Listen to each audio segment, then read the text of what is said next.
Para personas inquietas, Capital Radio. La mañana de la 10 con Tere Coello. ¿Quién me iba a decir que en la recta final del camino me estabas esperando? Saludos cordiales a quienes nos escuchan en sintonía regional a través de la frecuencia de Capital Radio. Juntos de la mano. Durante 2 horitas estaremos acompañándoles en los mandos técnicos Miguel Ángel González Padilla y en el micrófono esta que les habla, Tere Coello. Ángel de bella luz. Comenzamos nuestro programa con la atención puesta en el bien hacer y en el trabajar en pro de los demás, apostando por mejorar y facilitar la vida, sobre todo a las personas de mayor edad.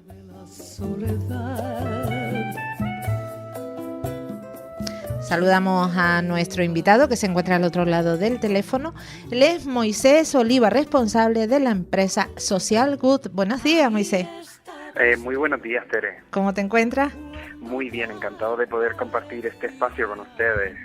Y nosotros también de tenerte al otro lado del teléfono. Empezaba con esta melodía, El Camino de la Suerte, que tiene tanto que ver con luchar contra la soledad no deseada, con ser activo y con pensar que, bueno, que aunque uno esté en esa recta, que ya, bueno, es el final, digamos, pero puede ser una recta muy larga, muy extensa, pues hay tanto por hacer, hay tanto que dar todavía, hay tanto que reconocer, ¿no es así? Sí, así es. Estamos hablando de una etapa vital más de la vida que está llena de significados, de experiencias y no tienen por qué ser negativas. Pueden ser y sin duda en la mayoría de los casos son experiencias vitales positivas. Hay que ver, Moisés, la verdad es que me viene al pelo empezar el programa con esto porque es un poco también de desmitificar esos roles sociales, ¿no? Que parece que cuando una persona llega ya a cierta edad, se jubila, pues se tiene que parar y dedicarse a observar a lo que viene, ¿no? Sí, socialmente le damos a las personas adultas mayores le damos un papel pasivo, ¿no? Es decir, hemos pasado de un contexto social donde la persona mayor era el centro del contexto familiar, del contexto pues social, político, y de repente parece que le hemos relegado a un segundo lugar y le damos un papel mucho más pasivo, cuando realmente por mi experiencia como trabajador social y por el trabajo que realizamos desde Social Good, para nada es así en muchísimos casos. Moisés, para ir aclarando términos y poner en situación a las personas que nos escuchan, que lo hacen a nivel regional, tanto desde Tenerife como desde Gran Canaria y otras islas, ¿qué es exactamente Social Good? Bueno, pues Social Good somos una empresa del ámbito social que llevamos trabajando más de 10 años con diversidad de colectivos. Entre ellos, siempre uno de los colectivos prioritarios ha sido el colectivo de las personas adultas mayores. Y es que nuestro objetivo está muy en sintonía con la apertura que tú hacías del programa, ¿no? Que no es otro que trabajar para mejorar el bienestar y la calidad de vida de las personas con las que desarrollamos actividades o compartimos espacios. Me llama mucho la atención, de hecho ayer cuando hablaba contigo para preparar la entrevista, ponerme un poco en situación, usabas el término que acabas de decir ahora, personas adultas mayores. Me parece maravilloso porque siempre hablamos de personas ya mayores, personas envejecidas, personas adultas mayores. Claro, el lenguaje es fundamental y si realmente, tal y como estamos hablando, queremos pues dar un espacio que es el espacio propio, ¿no? En esta sociedad, a las personas adultas mayores, un espacio activo de participación, creo que es muy importante el cómo nombramos. No es lo mismo hablar de personas envejecidas o personas en procesos de envejecimiento que hablar de personas adultas mayores. Estamos hablando de que antes se podía considerar una persona mayor pues con 60 o 65 años porque la esperanza de vida era mucho más corta. En la actualidad, con la esperanza de vida que tenemos, hablar de personas adultas mayores nos hablan de un momento vital y que no por eso tiene que ser negativo, ¿no? Como bien decías antes, la importancia de trabajar esos mitos y estereotipos para no negativizar una etapa vital que, como cualquier otra etapa, tiene sus aspectos positivos y sus aspectos que no gustan tanto o que no son tan positivos. Yo me imagino que ustedes desde Social Good tienen que tener experiencias gratificantes, maravillosas y además enseñanzas únicas, porque lo decías bien, hace algunas décadas hablar de una persona de 60 años ya era hablar de, bueno, una persona ya, una abuela, un bisabuelo o una persona ya. Pero sin embargo ahora con 60 años una persona es joven, activa, entusiasta. Sí, con 60 y más, porque yo conozco algunos. Bueno, ayer mismo entrevistaba a Elsa López, que tiene sus 80 y pico, y hay que ver, ¿no? Claro, al final yo creo que se trata de una actitud de vida y también de unos factores, ¿no? Es decir, no es lo mismo, por ejemplo, una persona con 80 años que tiene redes de apoyo, que hace actividades, que se mantiene dinámica, que tiene un buen estado de salud, a una persona de 80 años que pues a lo mejor está más desconectada por el lugar donde vive, tiene peor calidad de vida en cuanto a temas de salud. Entonces al final yo creo que inciden muchos factores, ¿no? Y que, bueno, pues que dentro de este colectivo de las personas adultas mayores, pues por suerte también está la diversidad y entonces en base a esa diversidad hay que trabajar y prestar los apoyos. Decías que seguramente tendríamos muchas experiencias positivas y tenemos muchas experiencias positivas y sobre todo muchos aprendizajes vitales. Nosotros, uno de los servicios que prestamos es acompañamiento y trabajo de estimulación cognitiva a domicilio y solemos trabajar en zonas rurales. Trabajamos con personas que a lo mejor ni siquiera tienen un acceso directo con vehículo a su domicilio, que la compañera tiene que dejar el coche en una zona y caminar un poco para llegar hasta la casa. Personas que los únicos contactos directos que tienen son en ocasiones con los servicios de ayuda a domicilio de su ayuntamiento y con mis compañeras. El poder compartir, el poder escuchar, el poder estar, el acompañar es un proceso muy enriquecedor, que no solo ayuda a la persona con la que estamos trabajando, sino que es un viaje bidireccional, ¿no? Que también para nosotros es una gratificación. Ustedes, Social Good, es una empresa independiente, tiene marcadas sus actividades, pero también por otro lado comparten actividades con el apoyo de la Dirección General de Mayores y Participación Activa. Una pregunta que quiero hacer, ¿qué ha significado para ustedes que se haya creado esta dirección? Porque hasta ahora hablar de mayores era hablar de ayudas a la dependencia, sin embargo esta dirección es todo lo contrario, ¿no? Es evitar. Y va muy en sintonía con el trabajo que se desarrolla desde los centros de día del Gobierno de Canarias, en los que nosotros ya venimos tiempo trabajando, ¿no? Como bien dicen, no solo una atención a la dependencia, que es necesaria, que es justa, sino también una atención para la prevención de las situaciones de dependencia. ¿Y cómo prevenimos? Pues ofreciendo calidad y actividades, ¿no? Nosotros llevamos años ofreciendo, y en la actualidad así lo hacemos en centros de día dependientes del Gobierno de Canarias, ofreciendo actividades de envejecimiento activo, como estimulación cognitiva, actividades de pilates, salidas culturales, gestión del estrés y la ansiedad, trabajar en grupo, toda la parte de la gestión de la soledad no deseada, gestión de las emociones, espacios para pasárselo bien, como pueden ser risoterapia, música y movimiento. Por lo tanto, como tú bien señalas, hay un cambio en la mirada, no solo en la mirada de una atención a un colectivo que presuponemos que están en una situación de dependencia y que necesitan asistencia para sus actividades básicas, para comer, para bañarse, sino tener una mirada amplia a esa diversidad que hablaba antes, de que dentro del propio colectivo hay personas con mucha autonomía y que pueden desarrollar otro tipo de actividades a las que también hay que dar respuestas, evidentemente. Evidentemente, y necesario tanto uno, que ya las personas que estén ahí, que se encuentren en situación de dependencia, como bien dice, evitar llegar ahí, alargar la independencia lo más posible. Y ayer me comentabas que me pareció interesantísimo la metodología que utilizan para llevar a cabo sus actividades.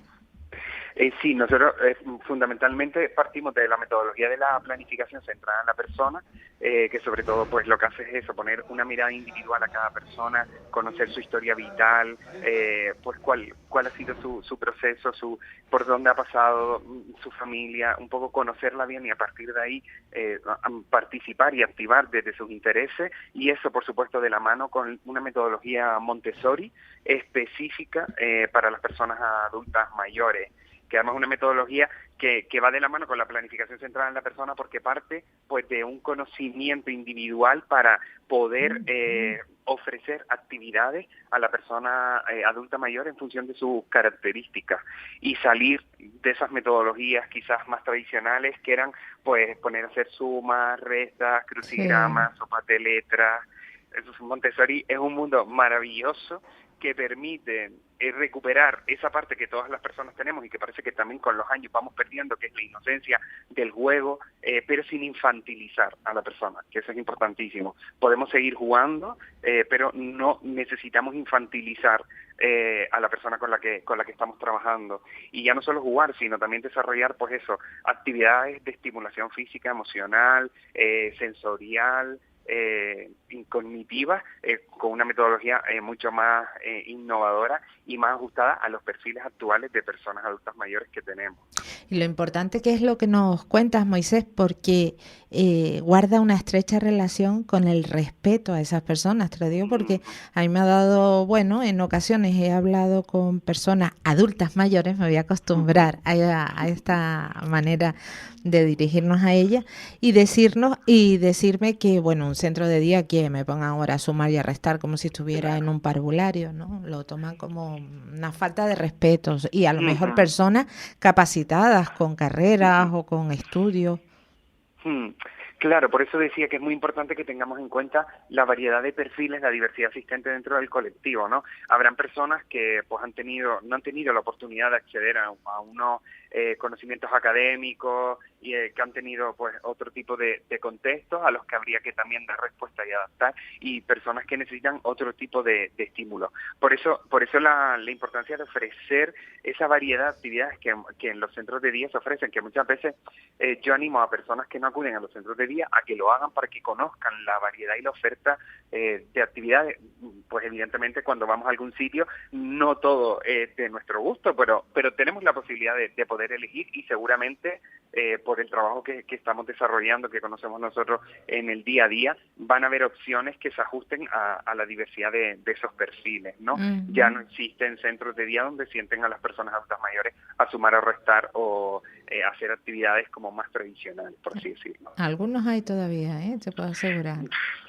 Por suerte eso va cambiando. Yo también en ese sentido soy bastante optimista, como te decía. Empezamos a trabajar hace 10 años y sí, el avance que se ha dado en estos últimos 10 años es importantísimo. Sigue habiendo algunos lugares donde se trabaja de esa manera, pero yo creo que también la conciencia que tienen las personas adultas mayores de que se trata de una cuestión de derechos y no de favores, ha hecho que esto cambie. Es decir, no es lo mismo cuando yo voy a un centro de día pensando que me están haciendo un favor por ofrecerme actividades, a cuando voy a un centro de día pensando de que también es un derecho que yo tengo a seguir teniendo una vida estimulada, una vida activa. Entonces, en muchas ocasiones, también desde la dirección de los centros hay un cambio y hay una apertura a escuchar cuál es la realidad o cuál es la demanda concreta del colectivo, ¿no? Y esto hace que las cosas vayan cambiando. Evidentemente, faltan algunas cosas, pero bueno, estamos en dirección de...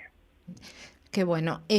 Moisés, una cosa, te estoy escuchando, 10 años trabajando para que los centros de día se adapten a estos perfiles, a estos adultos mayores, y me venía a la cabeza, caray, dentro de un par de años el público objetivo crecerá, el baby boom, empezará a jubilarse todas las personas que formaban parte del baby boom.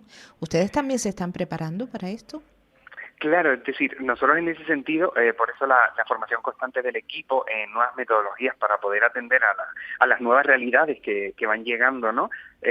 A esta etapa vital, y ofreciendo servicios cada vez pues más ajustados a las demandas, ¿no? Lo que decía antes, servicios a domicilio de acompañamiento o de estimulación y evidentemente según las características de cada persona trabajamos de una manera u otra, ¿no? Así como también vamos ofreciendo pues cada vez más diversidad de actividades y luego también un aspecto importante, formando cada vez más al equipo en este contexto, ¿no? de las personas adultas mayores, pues como bien dice, viene ahora un boom y la pregunta es si realmente tenemos los recursos suficientes para poder atender la demanda que va a surgir, ¿no? Ahora empiezan unos rangos de jubilación de población bastante amplios que buscan en la continuidad de una actividad, no de permanecer de manera pasiva, como decíamos antes.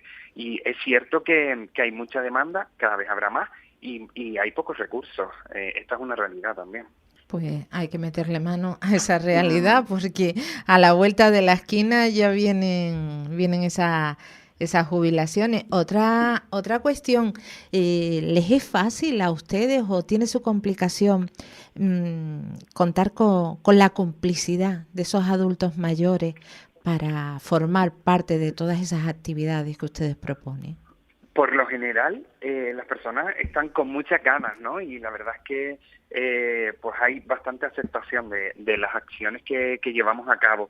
Sí es cierto que, claro, que el hecho de que las ofrezcan en muchas ocasiones, pues una dirección general, como la que hablábamos antes, o una concejalía de un ayuntamiento, que sean al final actividades gratuitas, pues también hace que la participación aumente. Pues no todas las personas que están en ese momento vital cuentan con recursos económicos suficientes para poder costearse pues actividades o talleres, ¿no? Pero por lo general sí que hay bastante receptividad. De hecho, tenemos un proyecto en el Ayuntamiento de Granadilla de Abona, que es un taller de educación sexual para personas mayores de 65 años. Este año es la segunda vez que repetimos el proyecto y sí es verdad que al principio, el año pasado, cuando iniciamos, hubo una cierta resistencia por parte de las personas adultas mayores, pues esto vinculado a lo que comentabas antes, a los mitos y estereotipos existentes, en este caso sobre la sexualidad de las personas adultas mayores. Sin embargo, terminamos el proyecto con una participación enorme, tanto es así, porque este año se hace una segunda edición. Entonces yo creo que la participación y la implicación o la conexión con las personas adultas mayores está lo que en ocasiones hay que superar por ciertos mitos o estereotipos que hay acerca del colectivo dentro del propio colectivo. Ese es un reto importante porque quizás uno de los mitos más agresivos en las personas ya adultas mayores que tiene que ver con la sexualidad, porque ya hasta son mal vistos socialmente, algo que hay que desterrar por completo. Efectivamente, es decir, la sexualidad sigue siendo un mito a nivel social en casi prácticamente todos los ámbitos, de todos los momentos vitales. Pues en las personas adultas mayores, bueno, es como la dimensión olvidada, ¿no? Pues se considera, pues debido al mito existente, que son personas que ya no pueden vivir una sexualidad plena, que no tienen sexualidad, sobre todo aquellas personas pues que son viudos o viudas o que están solteros y solteras, se vincula la sexualidad solo a la posibilidad de cuando se tiene pareja. Entonces hay un trabajo enorme que hacer, hay una demanda importante y además que es una dimensión fundamental de todas las personas, es generadora de bienestar y que en muchas ocasiones, debido al concepto que socialmente tenemos de la sexualidad, la limitamos a un aspecto muy concreto y no nos damos la posibilidad de una vivencia plena de todo lo que conlleva la sexualidad. Entonces el trabajo con el colectivo de las personas adultas mayores y la sexualidad, a mí es un trabajo que me apasiona y que me parece muy interesante y que creo que es una deuda también, porque ni cuando fueron jóvenes se les ofreció educación sexual y ahora en muchas ocasiones debido a esos estereotipos y sobre todo, muy importante, el entender que en este caso las mujeres siguen perdiendo, y me refiero a que todavía los mitos existentes acerca de la sexualidad de las mujeres adultas mayores son mucho más complicados, mucho más duros que los que pueden existir en relación a los hombres, y por lo tanto creo que ahí hay que hacer un trabajo y un acompañamiento. Me parece fantástico, la verdad, y me parece un tema apasionante en el que había que dedicarle una entrevista entera, porque hay mucho que decir ese aspecto. En su juventud recibieron maltrato por la sexualidad, hay que decirlo como es, y ahora siguen recibiendo maltrato si se atreven a gozar de la sexualidad que les pertenece, que tienen. Moisés, para ir finalizando, hablamos de Social Good, que tiene su principal implantación en la provincia de Las Palmas. Ahora me acabas de mencionar Granadilla, o sea que ya poco a poco se va expandiendo. Sí, así es. Nosotros fundamentalmente donde trabajamos hasta ahora, sobre todo, ha sido en la provincia de Las Palmas. Pero bueno, ya como bien acabas de decir, pues tenemos proyectos, por ejemplo, en el sur de Tenerife con el Ayuntamiento de Granadilla de Abona, y tenemos algunas cosas también que estamos iniciando en la Isla del Hierro, en concreto en el Ayuntamiento de La Frontera, ¿no? Nosotros siempre hemos tenido un ámbito de actuación de la Comunidad Autónoma de Canarias, y entonces poquito a poco pues vamos acercándonos a otros lugares y a otras realidades también. Pues esperemos que así sea por el bien de todos, porque la verdad que es entusiasta todas las actividades y todo lo que nos propone. Llegamos al final, Moisés Oliva, la verdad que es un auténtico placer conocer todo esto de la mano de tu mano y como trabajador social y como responsable de Social Good. Muchas gracias, ha sido un placer. Igualmente, seguiremos hablando porque hay mucho que decir de todo este tema. Gracias, Moisés. Hasta luego, buen día. La mañana de la 10 con Tere Coello. Para personas inquietas, Capital Radio.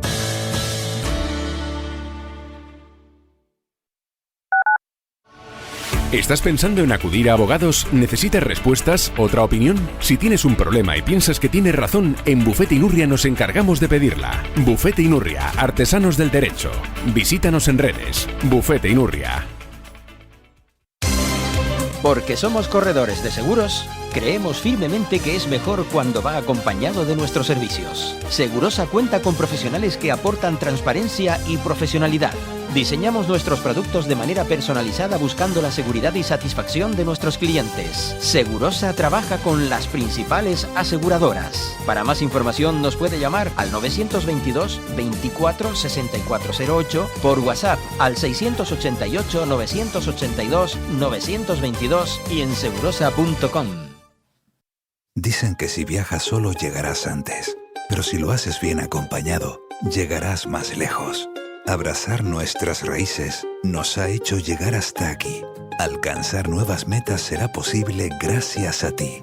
Caja 7. 60 años guiados por grandes valores. La Casa de las Imágenes en Candelaria, en Obispo Pérez Cáceres 17, en la calle peatonal que va a la Basílica. Tenemos más de 3.000 santos, vírgenes, rosarios y un sinfín de artículos religiosos. La Casa de las Imágenes, donde encontrará el santo de su devoción. Encuéntranos en nuestra web y en las redes sociales. La Casa de las Imágenes en Candelaria. En tu comunidad de vecinos, la gestión administrativa y los servicios de mantenimiento necesitan estar en manos de profesionales colegiados. En Asesoría y Gestión AG damos servicio de administración de fincas, laboral, contable y fiscal. Nuestros clientes y 20 años de experiencia nos avalan. Consulta las bonificaciones durante los primeros meses. Llámanos al 922 32 60 21 o visítanos en www.asesoriagestionag.com. El pequeño comercio late con fuerza, alimentando la economía de las familias y creando lazos en nuestros barrios con cercanía, calidad y trato personalizado. Los bonos consumo, la formación, la promoción o digitalización animan al comercio local de las islas. Impulsemos entre todos al pequeño comercio de Canarias. Es un mensaje de las cámaras de comercio y el Gobierno de Canarias. La 10 Radio. La 10.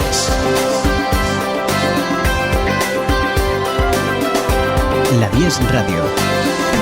Contigo, La 10.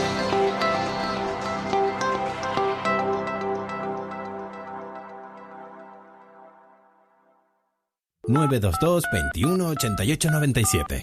Faicanes Tenerife, dígame. Perdone, tengo plagas en la empresa. Le preparamos un presupuesto sin compromiso. ¿Y son efectivos? Claro, en Faicanes Tenerife, empresa pionera en el control de plagas, eficacia y rapidez son nuestra garantía. Faicanes Tenerife, plagados de soluciones. Electroaguere, 30 años de experiencia en el sector eléctrico y de las telecomunicaciones. Les ofrecemos soluciones reales a sus necesidades. Instalaciones domésticas, industriales y comerciales. Le asesoramos en ahorro energético. Nuestro correo electrónico es electroaguere@hotmail.com. No dude en pedirnos presupuesto sin compromiso. Llámenos al 922-263-703. Electroaguere, en toda Canarias. Capital Radio. Para personas inquietas, Capital Radio. La mañana de la 10 con Tere Coello.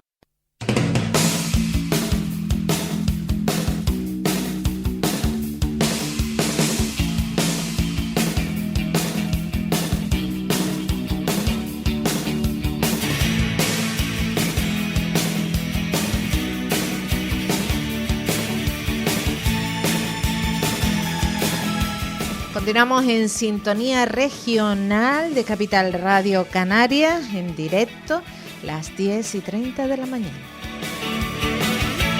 Bueno, y en este punto vamos a hablar de animales. Sí. No sé si se llamarán de otra manera, ella me dirá, pero yo creo que animales son animales.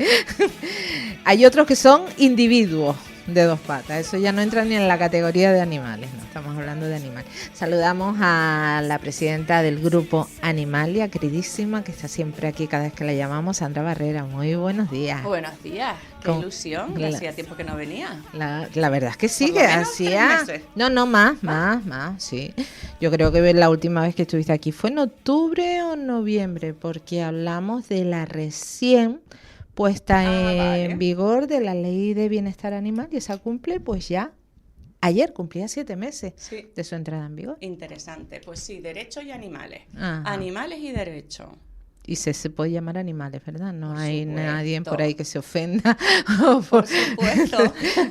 Oye, ¿y qué opinas tú, ya que antes de meternos en vereda, de toda esta humanización de los animales?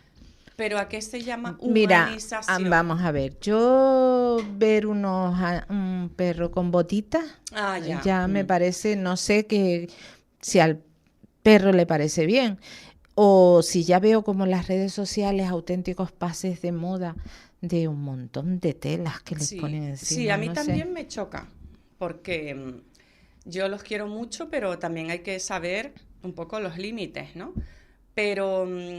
claro, luego enjuiciar cada momento que vemos es difícil, porque es verdad que hay perros con botitas, pero porque están diagnosticados con algún padecimiento en los pies, en las patitas, y tienen que usarlas. Pero claro, así estar viendo cada elemento, pero sí, a mí me choca cuando celebran los cumpleaños del perro. A ver, yo prefiero que le celebre un cumpleaños, por supuesto, a maltratarlo, pero como no se trata de discernir entre unos límites tan extremos, yo creo de verdad que todos los extremos son malos, y que las personas al final, ¿no?, cuando estamos en esos límites, ¿no?, me parece como muy tendencioso. O sea, a mí no me gusta ver los cumpleaños, no me gustan esas situaciones. Pero bueno, como hay otras cosas que me preocupan tanto, me desagradan tanto, pasa a ser una materia de segundo orden, ¿no?, el hecho de humanizarlos tanto. Y cuando se humanizan tanto, Sandra, se cae, no sé si la palabra es error o qué, lo más desagradable que decir, oye, es tu perro, lo quieres tanto como a un hijo que voy a acabar con él para hacerte daño. Bueno, eso es humanizarlo, eso es... Y según te digo esto, pues otros casos, hace poco vimos un caso de alguien que maltrataba al perro para hacer sufrir a su pareja. Claro, ¿no? Es que eso está ahora mismo a la orden del día. Eso es violencia vicaria pura y dura. Pero ahí lo estamos humanizando, al decir violencia vicaria. No. El derecho ya, desde el momento que en nuestra ley, ¿no?, en nuestro derecho civil, ya se ha dado cabida a que los animales son seres que sienten y padecen tanto física como psicológicamente, ahí ya estamos dando cabida a todo tipo de protección de ese animal. Y dentro de la protección del animal, ampara obviamente también al titular de ese animal. En este caso, la violencia vicaria es un hecho. la cuestión de hacer daño a un animal doméstico que vive en casa, en nuestro hogar, en nuestras 4 paredes, bajo el mismo techo, hacerle daño para de alguna forma también victimizar a la mujer, eso está a la orden del día. Cada vez más. Es que a mí sí. me ha llamado porque como de alguna manera los queremos, los amamos, bueno, pues o se le hace sufrir a ella por algún medio, que puede ser un hijo, pero también puede ser un perro, y eso no quiere decir que estemos humanizando de la misma forma que a los niños. Es que el derecho ampara, es que tiene que haber un ámbito, un marco de protección, ¿no? Y es así, la violencia vicaria está a la orden del día. Que me ha llamado la atención cada vez más casos. Digo, no sé si es que se están visibilizando más o el hecho de que muchas parejas, por esto de que la situación económica es la que es, no puedes traer hijos, han optado por tener animales en su casa, perros o gatos, el daño caiga sobre ellos. Ya, bueno, yo creo que es un poco de todo. Efectivamente, al final uno estudia el porqué de estas situaciones. Es verdad que ahora hay más información, pero esa violencia siempre ha existido. Pero además de más información, es que ahora hay más animales domésticos en nuestros ámbitos, en nuestro hogar. Hay más de 13 millones de animales domésticos en España. Entonces toca a un animal cada 3 viviendas. ¿Cuántos hijos hay en 3 viviendas? No, ya prácticamente es difícil encontrar edificios con niños. Claro, entonces es un poco ambas cosas.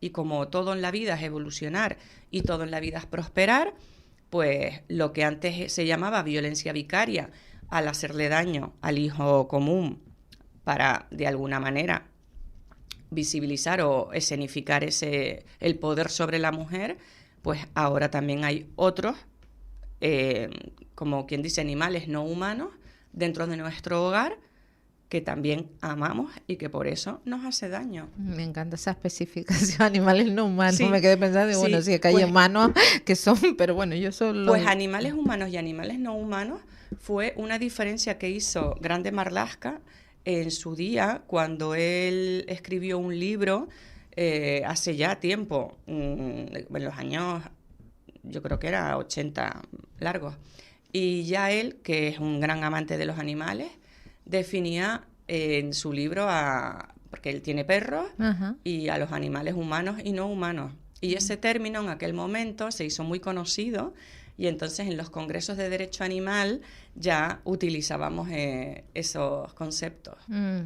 Pues como decía, 7 meses de que se entrara en vigor la ley de bienestar animal. ¿Qué balance haría? Pues yo, muy bueno. Yo siempre estuve muy en pro de esta ley. Hombre, la ley 7/2023 es una ley que es pionera, es un hito absoluto porque es la primera, única ley marco de derecho animal que tenemos en España. En su día había tantas leyes de bienestar animal como comunidades autónomas y de alguna manera con esta ley marco se homogeneizan todas estas leyes, que de alguna forma sí que había unas cuestiones muy heterogéneas que en una comunidad autónoma cabía como infracción administrativa y en otras no, a 3 metros de una comunidad autónoma y otra, ¿no? Entonces, esas incongruencias e incoherencias que al final genera inseguridad jurídica, ha visto totalmente suavizado este tema y sobre todo se han parado muchas cosas con esta ley marco, ¿no? En concreto lo que venimos a hablar hoy de los circos, pero no cabe duda que ha ayudado y beneficiado en muchos aspectos. ¿Que podía haber sido mejor? Siempre lo digo, por supuesto, pero todo se puede mejorar. Esa osadía, esa temeridad positiva para sacar esta ley marco en un momento como estaba este país, yo creo que ha sido absolutamente positivo. Hemos estado hoy oyéndote en la radio cómo tenemos el país vuelto patas arriba y sin embargo el ámbito del derecho animal va poco a poco prosperando y es muy importante que no estén a la par, que siempre va caminando todo un poco a la par, pero los animales, una vez estén protegidos, como con esta ley, va caminando positivamente. Que en su momento se puede mejorar, seguro, porque no se tocó el tema de los gallos, porque quedan... Perros de casa. Claro, que muchos siguen aspectos. Sufriendo, Sí, muchos aspectos. No es que estén los perros que se dedican a la cinegética desamparados y en manos de nadie, pero sí que es verdad que el hecho que se le dio ese poder a los cazadores, ¿no?, en aquel momento para no tener a sus perros dentro del ámbito higiénico-sanitario, como los perros, como perros que son todos, porque ellos han tratado los perros, y esta ley trata a esos perros como si tuviesen, etiologías diferentes, ¿no?, como si tuviera un fenotipo distinto, y todos los perros son perros. No hay un perro con un fenotipo que sea perro de casa. Son todo perros. Claro, depende de la utilidad, o sea, para sí, lo que son todo perros, y hay unos perros que tienen unas características mejores para determinadas actividades, pero no es que un perro nazca y sea de casa. Un perro nace y ya veremos, ¿no? Pero bueno, es verdad que hay razas más propensas para esa actividad cinegética. Pero ellos de alguna forma ganaron ese pulsito que les echó a la administración, ¿no? Bueno, pues se trata poco a poco de ir limando estas cosas, pero realmente ha sido una ley que ha dado, por ejemplo, una protección absoluta a los gatos que vivían en la calle.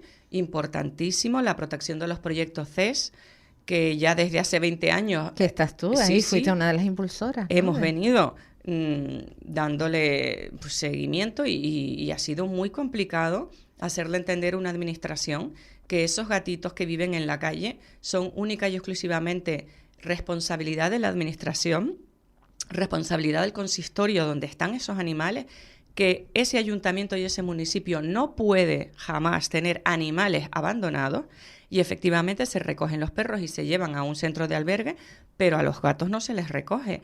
Por tanto, tienen una responsabilidad de esos gatos que están en la calle, que no están identificados y por ende son del ayuntamiento. ¿Qué dice la nueva ley? Pues que el ayuntamiento se tiene que hacer cargo de ellos, sí o sí. Y eso ha sido una cuestión novedosísima y maravillosa. Y desde luego que sí. Bueno, y lo mencionabas, los circos. Afortunadamente ya esas barbaridades que veíamos, ese maltrato, porque una cosa es lo que se veía y otra es detrás. Claro, también, que ¿no? era una guerra Se perdida. acabó. Desde hace muchos años era una guerra perdida, ¿no? Ahora está claro que la creciente sensibilización de la ciudadanía, la protección de los animales en general y los animales de nuestro hogar en particular, ahora con esta ley están absolutamente, pues en ese ámbito, en ese marco, ¿no? Pero la disposición transitoria de la ley ya señala lo que todos abogábamos todos en el país, que era la prohibición de circos, ferias, los feriantes, todas estas cuestiones con animales. ¿Qué pasa? Que en su momento sí que es verdad que la Comunidad Autónoma Gallega, la Balear, Murcia, prohibieron los circos con animales. Canarias no, y muchas comunidades autónomas no. Entonces ahí había una especie de incoherencia, porque luego la gente no entendía.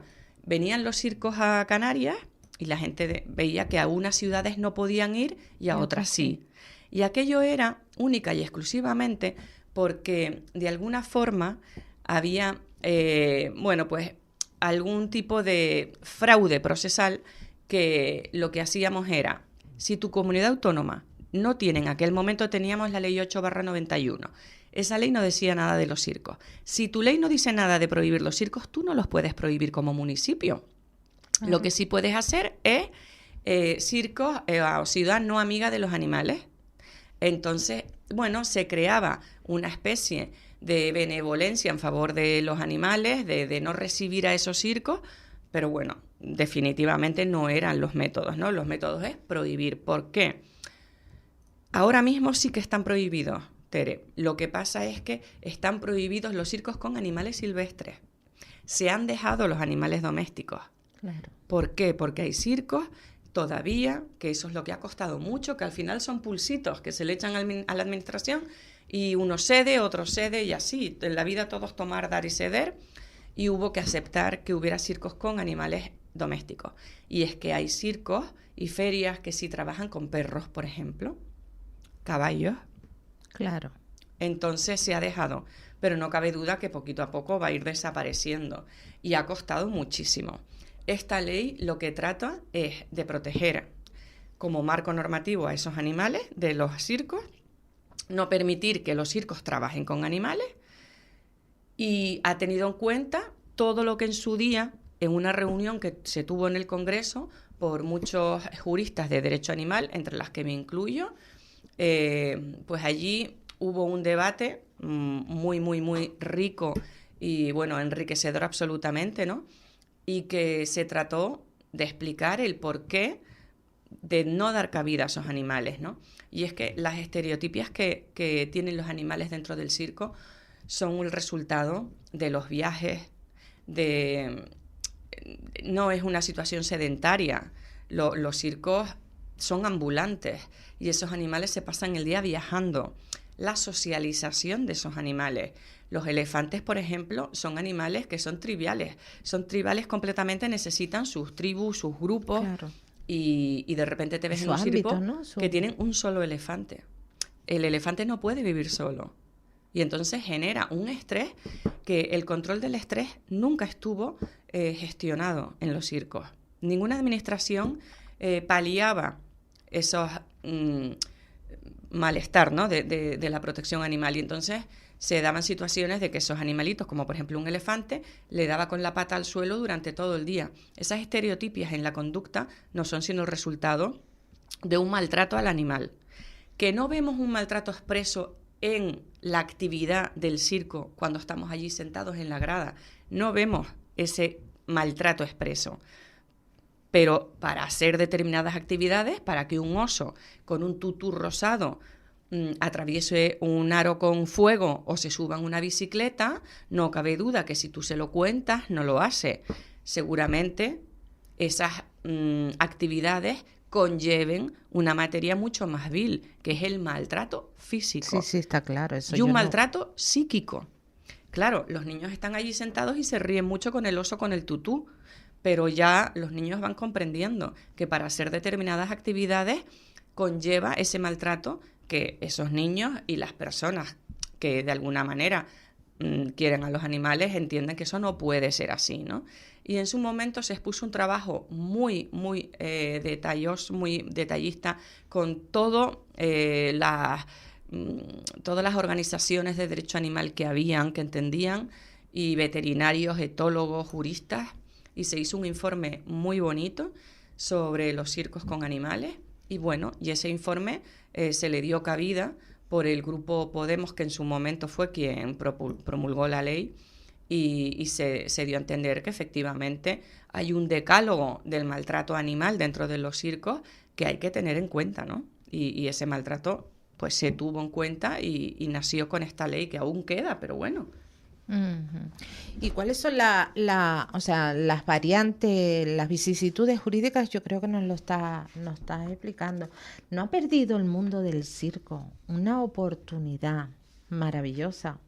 O bueno, está a tiempo de cogerla, de reinventarse y poner en marcha otro tipo de actividades que dejen en paz a los animales, incluso a los domésticos. Así han hecho, ha costado muchísimo, Tere, porque circos en España hay muchos. La rotación de circos son 800, muchos de ellos italianos, que además recogen subvenciones del Ministerio de Educación en España. Es que es triste y duro, ¿no?, conocer esos datos. Y fue muy difícil tratar con todos estos circos. Lo que sí hizo caso el partido político que promulgó la ley es que había que abogar absolutamente de forma paralela a la promulgación de la ley, era un sistema para ver qué se hacía con esos animales. Porque, Tere, en la vida no es solo prohibir. Oiga, le prohíbo a usted sus 7 osos, 2 elefantes, 3 tigres y nos quedamos tan anchos. No, hay que darle salida a esos animalitos. ¿Y cuál sería la...? Pues se ha propuesto, hay determinados animales que obviamente ninguno de ellos ya puede volver al ámbito natural, eso está clarísimo. Entonces hay santuarios que han recogido estos animales y hay otros circos que no pasaron por el aro en su momento, que fueron los primeros, que se desentendieron de los animales y lo que hicieron fue venderlos a otros países. A otros países donde sí está permitido todavía el circo con animales, es decir, que con esos animalitos lamentablemente no hemos conseguido mucho. Pero bueno, la mayoría de los circos se puso en manos de unos santuarios que hay recogidos a lo largo de todo el país, específicamente de esta índole para recoger los animales de los circos. Y hubo circos, 5 o 6, que fueron muy reticentes con el tema.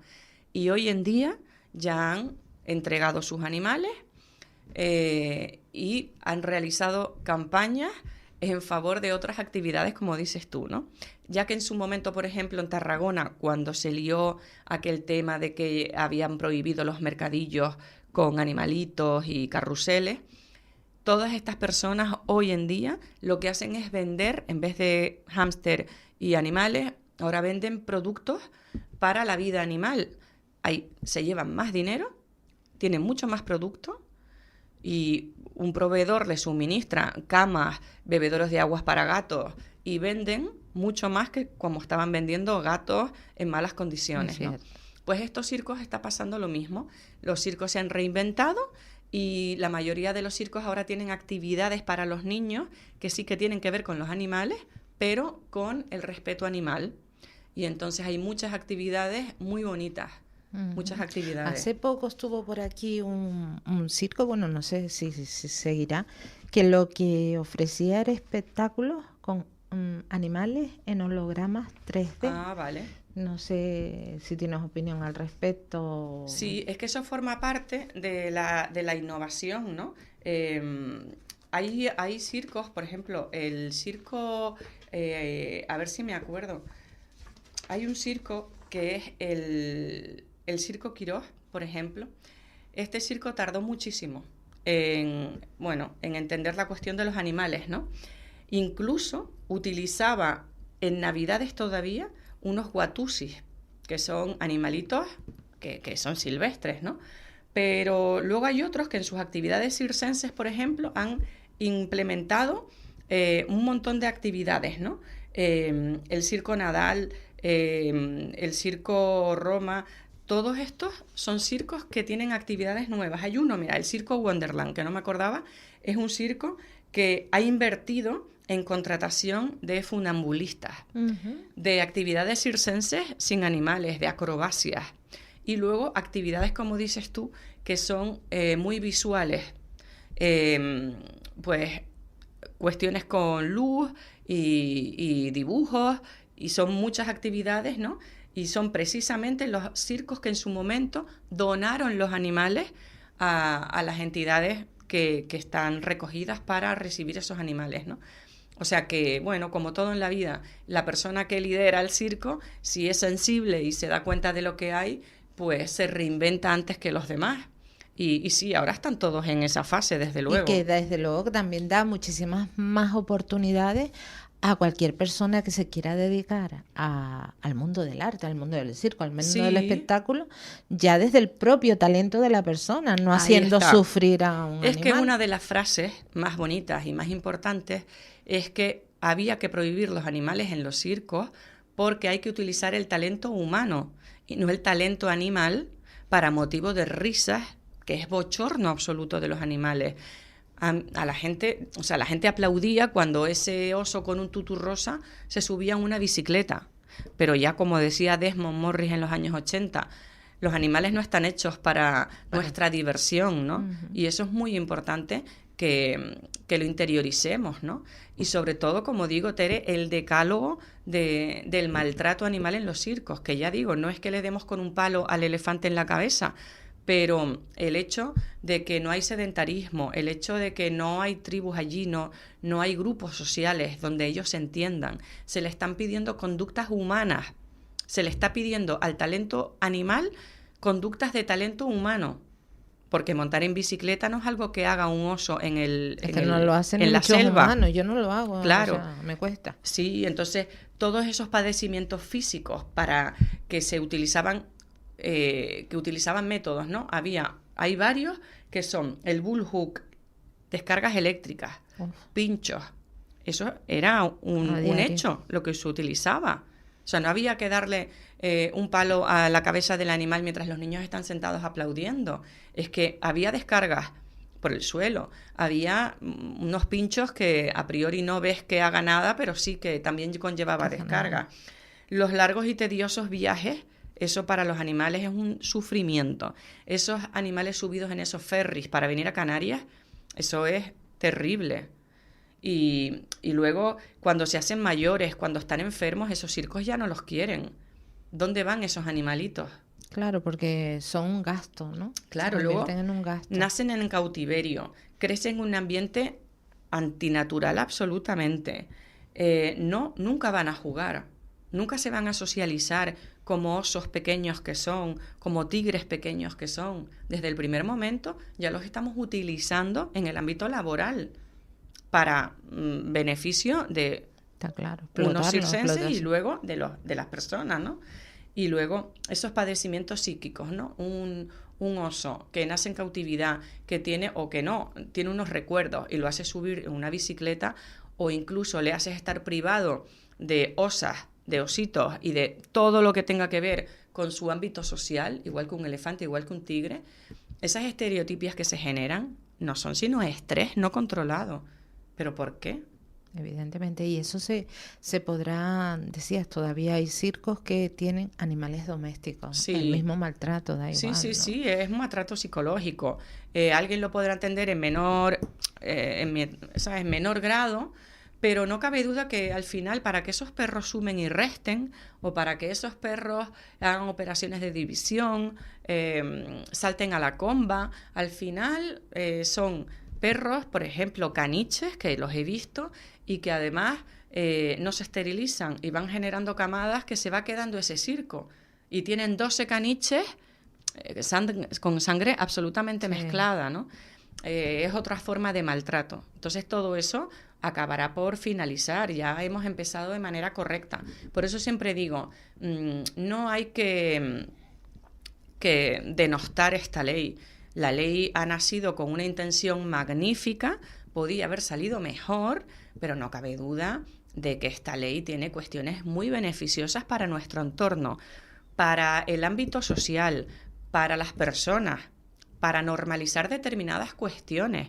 Ya no podemos dejar a los perros solos en un coche, ya no podemos dejar a los perros en una terraza, tienen que estar debidamente vacunados, identificados. Son muchísimas cuestiones, ¿no?, que ahora empezaremos a ver normales por el hecho sencillo, entre comillas, de que una ley que está por encima de nosotros y a la cual nosotros nos sometemos es una ley que es importante, ¿no?, y que es un ámbito de protección absoluto. Yo veo que no puede ser mejor. Yo le doy las gracias a aquel líder en su momento de Podemos y yo creo que en aquel momento este señor tuvo una intención magnífica, que le ataron las manos y los pies en algún momento, pero bueno, algún que otro pulso sí que ganó, por supuesto. Desde luego que sí, en bien de la sociedad. Sí, Sandra, sí. no sé si te queda algo así importante, porque llegamos al final Sí. Queda ahí un montón de cosas. Pues mira, realmente hacer un resumen de las bonanzas de esta ley que veremos poco a poco y que nuestros niños lo van a ver normalizado y a nosotros nos va a chocar, que es, por ejemplo, pues no ver animales en las cristaleras de las tiendas de animales. Ay, sí. Eso, por ejemplo, prohibidísimo. Ya las tiendas de animales no van a poder vender perros y gatos. Lo que sí se puede es vender accesorios, pero los perros y los gatos habrá que ir a buscarlos a un centro de adopción o, en todo caso, a un criador oficialmente inscrito y reconocido. Con lo cual, aquí lo que estamos es abogando y promoviendo la adopción. Y en fin, el fin último, y que no por último menos importante, Tere, es el no al abandono. Porque un animal que tienes en casa, que está identificado, ya no vas a poder abandonarlo, porque desde el momento que lo pongas en la calle es un delito. Entonces, esa identificación obligatoria, que antes, aunque también lo era, de alguna forma se nos escapaba de manos, porque podías coger un animal del vecino, el animal podía criar un perro, podía ponerla a criar a la perra y tener 7 cachorros y tú quedarte uno sin identificarlo. Eso ya no va a suceder, porque nadie puede criar animales en su casa. Nadie. Los animales han de estar esterilizados.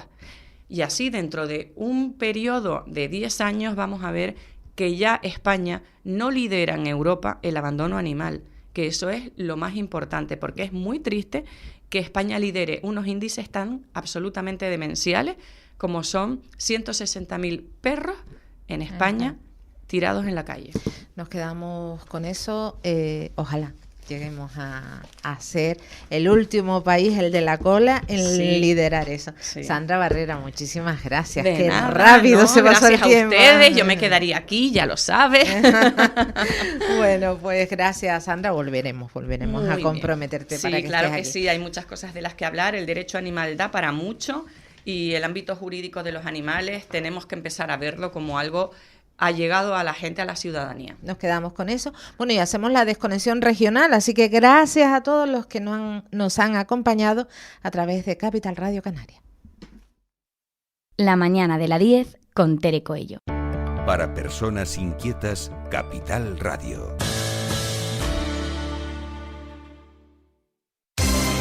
Porque somos corredores de seguros, creemos firmemente que es mejor cuando va acompañado de nuestros servicios. Segurosa cuenta con profesionales que aportan transparencia y profesionalidad.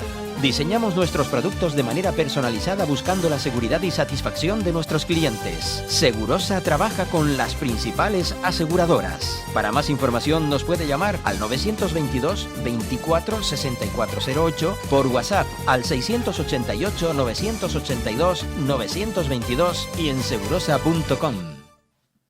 Dicen que si viajas solo llegarás antes, pero si lo haces bien acompañado, llegarás más lejos. Abrazar nuestras raíces nos ha hecho llegar hasta aquí. Alcanzar nuevas metas será posible gracias a ti. Caja 7. 60 años guiados por grandes valores. ¿Estás pensando en acudir a abogados? ¿Necesitas respuestas? ¿Otra opinión? Si tienes un problema y piensas que tienes razón, en Bufete Inurria nos encargamos de pedirla. Bufete Inurria, artesanos del derecho. Visítanos en redes. Bufete Inurria. Las energías limpias ya son el presente. J. Cabrera, empresa pionera en Canarias y África en instalaciones fotovoltaicas, y la multinacional Kringo te ofrecen soluciones globales para el ahorro energético. Equipamos tu casa con paneles solares. Por solo $1 vatio, €1 y con 10 años de garantía. Llámanos al 922 65 11 53. J. Cabrera. Empieza tu casa por el tejado. La Casa de las Imágenes en Candelaria, en Obispo Pérez Cáceres 17, en la calle peatonal que va a la Basílica. Tenemos más de 3.000 santos, vírgenes, rosarios y un sinfín de artículos religiosos. La Casa de las Imágenes, donde encontrará el santo de su devoción. Encuéntranos en nuestra web y en las redes sociales. La Casa de las Imágenes en Candelaria. En tu comunidad de vecinos, la gestión administrativa y los servicios de mantenimiento necesitan estar en manos de profesionales colegiados. En Asesoría y Gestión AG damos servicio de administración de fincas, laboral, contable y fiscal. Nuestros clientes y 20 años de experiencia nos avalan. Consulta las bonificaciones durante los primeros meses. Llámanos al 922 32 60 21 o visítanos en www.asesoriagestionag.com. El pequeño comercio late con fuerza, alimentando la economía de las familias y creando lazos en nuestros barrios con cercanía, calidad y trato personalizado. Los bonos consumo, la formación, la promoción o digitalización animan al comercio local de las islas. Impulsemos entre todos al pequeño comercio de Canarias. Es un mensaje de las cámaras de comercio y el gobierno de Canarias. La 10 Radio. La 10.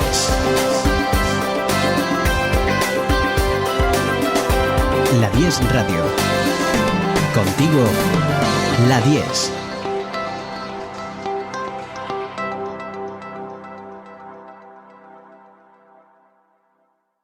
(922-21-8897). Faicanes Tenerife, dígame. Perdone, tengo plagas en la empresa. Le preparamos un presupuesto sin compromiso. ¿Y son efectivos? Claro, en Faicanes Tenerife, empresa pionera en el control de plagas, eficacia y rapidez son nuestra garantía. Faicanes Tenerife, plagados de soluciones. Electroaguere. 30 años de experiencia en el sector eléctrico y de las telecomunicaciones. Les ofrecemos soluciones reales a sus necesidades. Instalaciones domésticas, industriales y comerciales. Le asesoramos en ahorro energético. Nuestro correo electrónico es electroaguere@hotmail.com. No dude en pedirnos presupuesto sin compromiso. Llámenos al 922 263 703. Electroaguere, en toda Canarias. Para personas inquietas, Capital Radio. La mañana de la 10 con Tere Coello.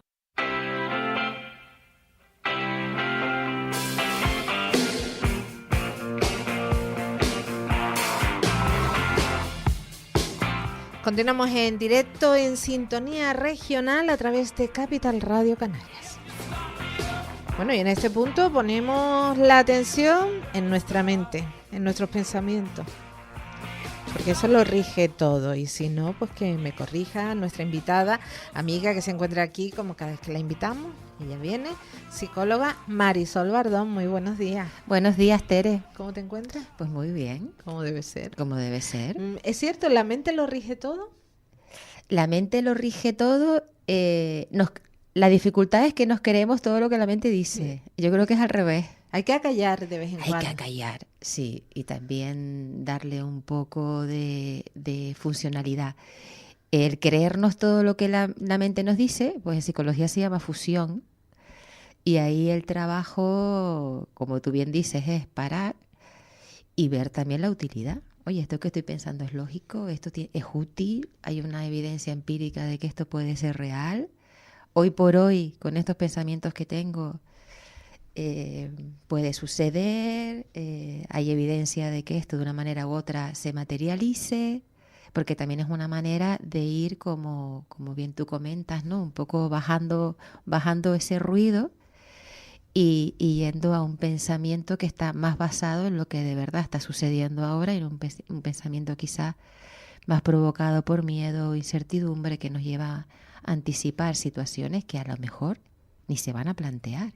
Sí, Pero, porque a veces somos nosotros, que nos montamos unas películas mentales y cuando llega el momento de decir, tanto sufrimiento.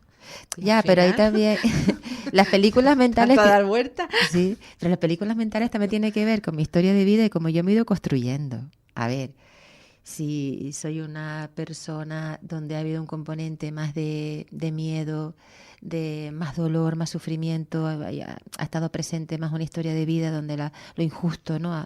Se ha visibilizado más. Obviamente, cuando estoy esperando que suceda algo, hay un pensamiento que va a ir más a una mirada más catastrófica. Si yo tengo un concepto de mí desde donde no hay un reconocimiento interno, donde no hay una valía, voy a pensar que a lo mejor no soy merecedora de. Entonces todos esos pensamientos van a ir más, ¿no? A un pensamiento más rumiativo, más repetitivo. Pues deja ver si me sucede o no me sucede, seguro que me van a decir esto, seguro que a mí no me llaman. Hay un pensamiento más catastrófico. Pero también tiene su sentido y su lógica, porque está muy vinculado a cómo somos, ¿no? Con qué rasgos de personalidad están ahí más marcados. ¿Qué poder hay que tener para el control? ¿No? Este no es el tema que teníamos planteado, tengo por aquí, pero bueno, le damos ahora el viraje. Si los tiros van por donde creo que van, tiene sentido lo que estamos hablando. Ajá. Porque vamos a hablar de la comunicación no violenta. Entonces, ¿hay comunicación violenta con nosotros mismos?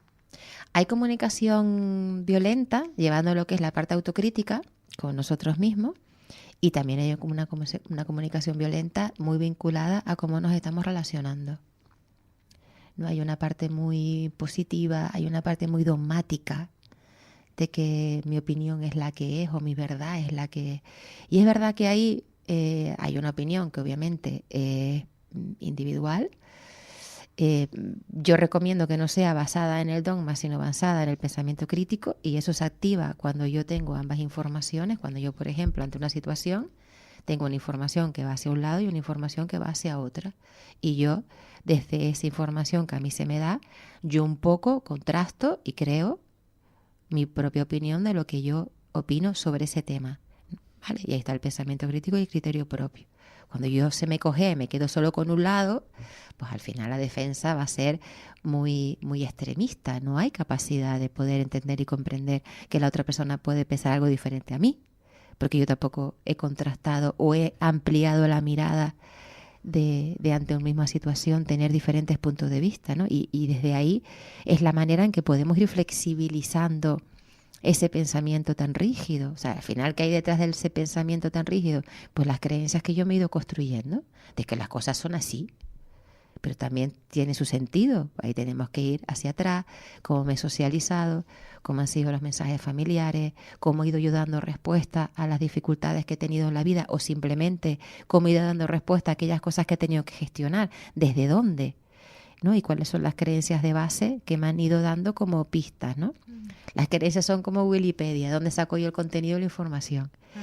En base a todo eso, yo me voy construyendo.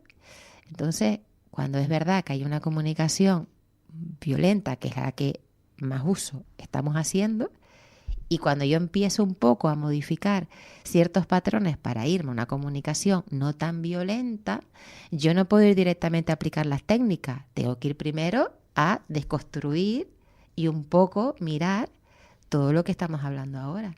Y a partir de ahí flexibilizo, desconstruyo, desaprendo, aprendo, y es a partir de ahí cuando yo puedo aplicar esas técnicas que son las que te puedes pillar en un libro de autoayuda, o puedes ir directamente a internet y leértela. Pero claro, yo me leo eso, pero yo no voy a aplicar eso si antes no hay una base, ¿no? de entrenamiento, de autoconocimiento, de acompañamiento. ¿Y qué relación guarda todo esto que estás contando, el autoacompañamiento, con la humanización, deshumanización, afectos, desafectos? Te digo, porque ayer preparando la entrevista, digo, bueno, ¿por qué cuando empatizamos demasiado con alguien, digamos, ese enamoramiento, hablamos así con murmullos, como bobos, que no hay quien entienda nada, pero se entiende, y cuando ese desafecto va desapareciendo, empiezan los gritos, el desprecio?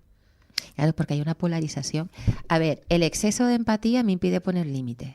Y ahí también tenemos que empezar a aterrizar conceptos. Yo puedo empatizar, puedo un poco comprender dónde te encuentras, qué necesitas o qué me estás pidiendo. Pero en esa escena también estoy yo, con lo que yo quiero, necesito, cómo estoy entendiendo la historia. Estamos dando una falsa imagen. Exacto, también de uno mismo. Ahí donde podemos un poco establecer el diálogo. ¿Vale? El exceso de empatía me lleva a un olvido de mí y a no poner límites, a estar para ti, pero de una manera que no es saludable. ¿Vale? Entonces, ahí también un poco tenemos que flexibilizar. En ocasiones, ¿por qué tenemos esa dificultad? Porque ahí tenemos que ir a qué vínculos y cuál es nuestro apego y nuestros vínculos ahora de las relaciones. Y eso viene un componente de desarrollo de la infancia. Entonces, claro que es muy necesario esa mirada de acompañamiento, de autoconocimiento, para que a mí me permita ver de dónde vengo yo y comprender desde dónde me estoy relacionando. Y a partir de ahí poder un poco flexibilizar cómo quiero estar yo en las relaciones, cómo quiero estar presente en los lugares en los que formo parte, cómo me quiero relacionar. Pero para eso tenemos antes que tener un previo y mirar. Por eso hay... pues yo tampoco vuelvo otra vez a nombrar el libro de autoayuda, pero que tampoco quiero entrar mucho en este tema, porque obviamente no quiero tener ni hacer comentarios hacia personas que sí lo escriben, pero autoayuda para ellos, exacto, autoayuda para ellos, pero tenemos que hacer un uso responsable. Tenemos que hacer un uso responsable. Hay recursos que pueden ser de utilidad, que pueden ser de ayuda, pero no son la única vía. Yo puedo nutrirme de una literatura, leerla, ¿vale? Pero si yo no tengo ese trabajo previo, esa literatura la voy a llevar a lo que soy yo. Y ¿no? se puede conseguir el efecto contrario, ¿verdad? O sea, de tú tener algún, no sé, algún síntoma de algo que tú crees que ese libro te va a mejorar, y a lo mejor en ese libro lo que lees resulta que te hace creer que eres lo peor de lo peor. Claro, pero date cuenta que en esa lectura que está poniendo en funcionamiento, pues todo ese pensamiento que yo traigo de base, todas esas creencias que sostienen a toda esa manera de pensar y cómo yo interpreto y percibo el mundo. Entonces, ¿hasta qué punto ahí no hay sesgos cognitivos? Los hay. Entonces, la manera de empezar a mirarlos de otro lugar es cuando se plasma encima de la mesa, esto es lo que me sucede, y se empieza a acompañar desde una amplitud de mirada. Empezamos a que la capacidad que tenemos cognitiva empiece un poco a abrir, a flexibilizar, y ahí es el acompañamiento, ¿no? Si no, yo me voy a quedar con lo que tengo y lo que voy a buscar es la explicación de lo que a mí me pasa. ¿No ves? Lo que quiero a mí leer. me pasa esto. Y con el que tengo la dificultad le pasa al otro. Es que te digo yo que Claro. tiene un apego inseguro, imitativo y me está fastidiando a mí la vida. ¿Es que es tóxico o es un narcisista? Entonces, claro, es tremendamente peligroso Claro. llegar a ese tipo de conclusiones cuando no somos profesionales. Es como si a mí se me ocurre empezar a dar diagnósticos médicos a personas con las que yo me veo. ¿No? ¿Y qué crees tú que es esto? Pues seguro que es un hongo. No, yo creo que te picó un bicho. Vamos a ver, vaya usted al médico de cabecera y que le diga si es un hongo, si tiene un problema de la piel, si le ha picado un bicho. Entonces, de la misma manera que ahí no nos atrevemos a opinar, ¿no? ¿Cómo podemos opinar en lo otro? O sea, si a nivel de salud física tenemos esa parte de cuidado de miedo y recomendamos ir a un especialista, ¿cómo nos atrevemos a opinar de salud mental, salud emocional de manera tan libre? O sea, yo ahí muchas veces entro en un conflicto porque por un lado a mí me apasiona mi profesión, ¿no? Entonces por un lado digo, wow, qué interesante, esto es una profesión que es una maravilla, ¿no? Que a todo el mundo le encanta y tiene muchísimas inquietudes por aprender, pero al mismo tiempo me parece tremendamente peligroso que opinemos o permitamos poner etiquetas e incluso rozar un diagnóstico cuando no tenemos competencias para eso, porque yo lo veo en consulta día sí, día no. No, es que me dicen que tal, no, yo tengo un rasgo tal, o me he hecho un test y resulta que tengo un apego tipo tal, o vengo con la herida X. Digo, a ver, vamos a parar y vamos a hacer un abordaje coherente y vamos a marcar las pautas que nos permite una hoja de ruta. ¿No? Es como si yo voy al médico de cabecera, digo, mira, me he hecho un análisis, aquí le traigo los resultados, creo que tengo tendencia, y me voy yo con toda una preparación de diagnóstico que ha buscado en San Google. Exacto, entonces yo pongo a pensar, digo, tenemos que un poco parar y darle coherencia y parar, y de la misma manera que cuando yo voy a un especialista, busco, pregunto, por favor, cuando trabajemos en temas de salud mental, salud bienestar, cuando tenga un conflicto, preguntemos, ¿no? ¿A dónde vamos? ¿Quién me va a acompañar? ¿No? ¿Qué necesito yo con esto? ¿Cómo puedo un poco orientarme? Y para eso, bueno, pues los contactos, colegios profesionales, páginas web, no lo sé, pero yo creo que ahí también tenemos que empezar un poco a dar coherencia. Y a priorizar. Y a priorizar, a priorizar sí. lo que realmente es dañino. Comunicación no violenta. ¿Qué es exactamente, Marisol? ¿Y cómo puede influir en mejorar nuestras relaciones, nuestras interacciones sociales? Ya no digo mi conmigo o contigo, sino a nivel general. En estos días todos hemos asistido pues en debate, en parlamentos, política. Esta mañana veía unas escenas de un exalcalde de un municipio de la península agredido por otro señor que le triplica la edad, un señor mayor va y lo agrede con una bandera. O sea, ¿hasta dónde estamos llegando? Para el tema de comunicación no violenta, date cuenta que para yo llevar a cabo una comunicación, una comunicación no violenta no significa que yo no exprese mi opinión y que existan una serie de emociones que me acompañen cuando lo hago. O sea, comunicación no violenta no es ponerme en estado zen, como que nada me altera y nada me importa, y yo ahí qué bonita es la primavera y qué bonitos los pajaritos que... Modo como no es eso. O sea, la comunicación no violenta es un poco, en primer lugar, lo que estábamos hablando, entender que interpretamos y percibimos el mundo de manera distinta y que yo puedo tener una opinión de una situación que no es compartida con la otra persona, pero que si es necesario aterrizar qué diferentes opiniones hay con respecto a esto, y no es que tengamos que convencer, simplemente tenemos que dar nuestra opinión. Eso por un lado. En segundo lugar, en toda esa manera en que yo me relaciono, va a tener también un papel muy importante todas las plataformas emocionales que forman parte de esa visión relacional.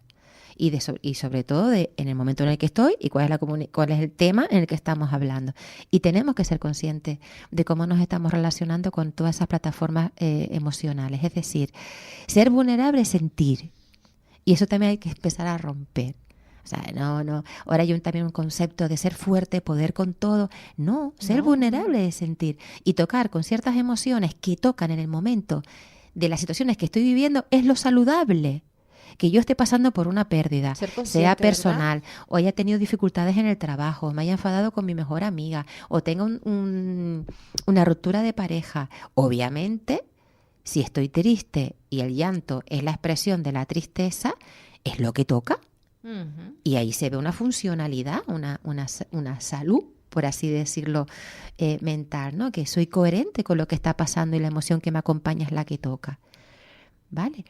Y como eso, otras muchas más. O sea, el contactar con la rabia me permite entrar en acción, me permite poner un límite, me permite decirte que no.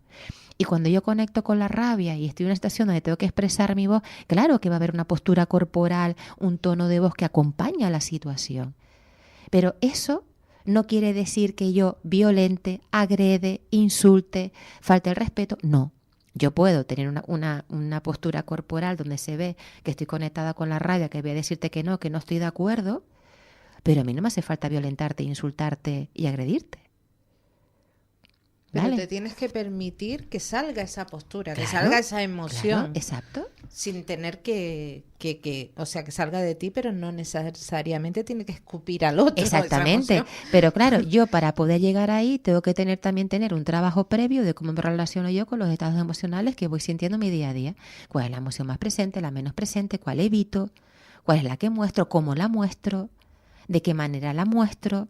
Si la rabia la llevo desde una gestión de acción, de poner un límite, de decir que no, independientemente de que mi tono de voz y mi postura corporal esté conectada con la rabia, pero de una manera respetuosa, o yo me voy a un componente más pasional de la rabia, que es la ira, donde me lleva a una agresividad muy intensa, donde puedo violentar, donde puedo ejercer violencia. ¿Cómo me estoy moviendo ahí? Y eso sí hay que mirar. Hay que mirar cómo nos movemos los pensamientos, como estábamos hablando antes, uh-huh. Y cómo tengo yo esa conexión con emocional. Porque es verdad que vivimos muy desconectados. Ahora más, porque es verdad que ha habido un boom también de lecturas y de visibilidad de todo lo importante de la gestión emocional. Se ha llevado a las aulas, a temas educativos y vamos bien, ¿no? Pero si miramos la mirada atrás, todavía es como un poco reciente.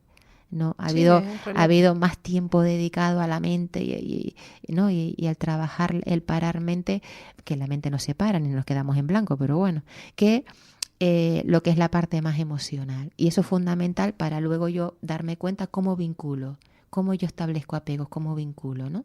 Y eso también tiene que haber un acompañamiento para ver en qué sentido, cuál es cómo voy. Voy con una parte más ansiosa, dependiente, que todo lo quiero ya y sin ti no soy nada. Voy de una manera más evitativa, que cuando yo veo que la cosa no funciona, de repente me desaparezco. ¿Cómo me relaciono? ¿Cómo es mi estado vincular? Y eso también tenemos que empezar a mirar.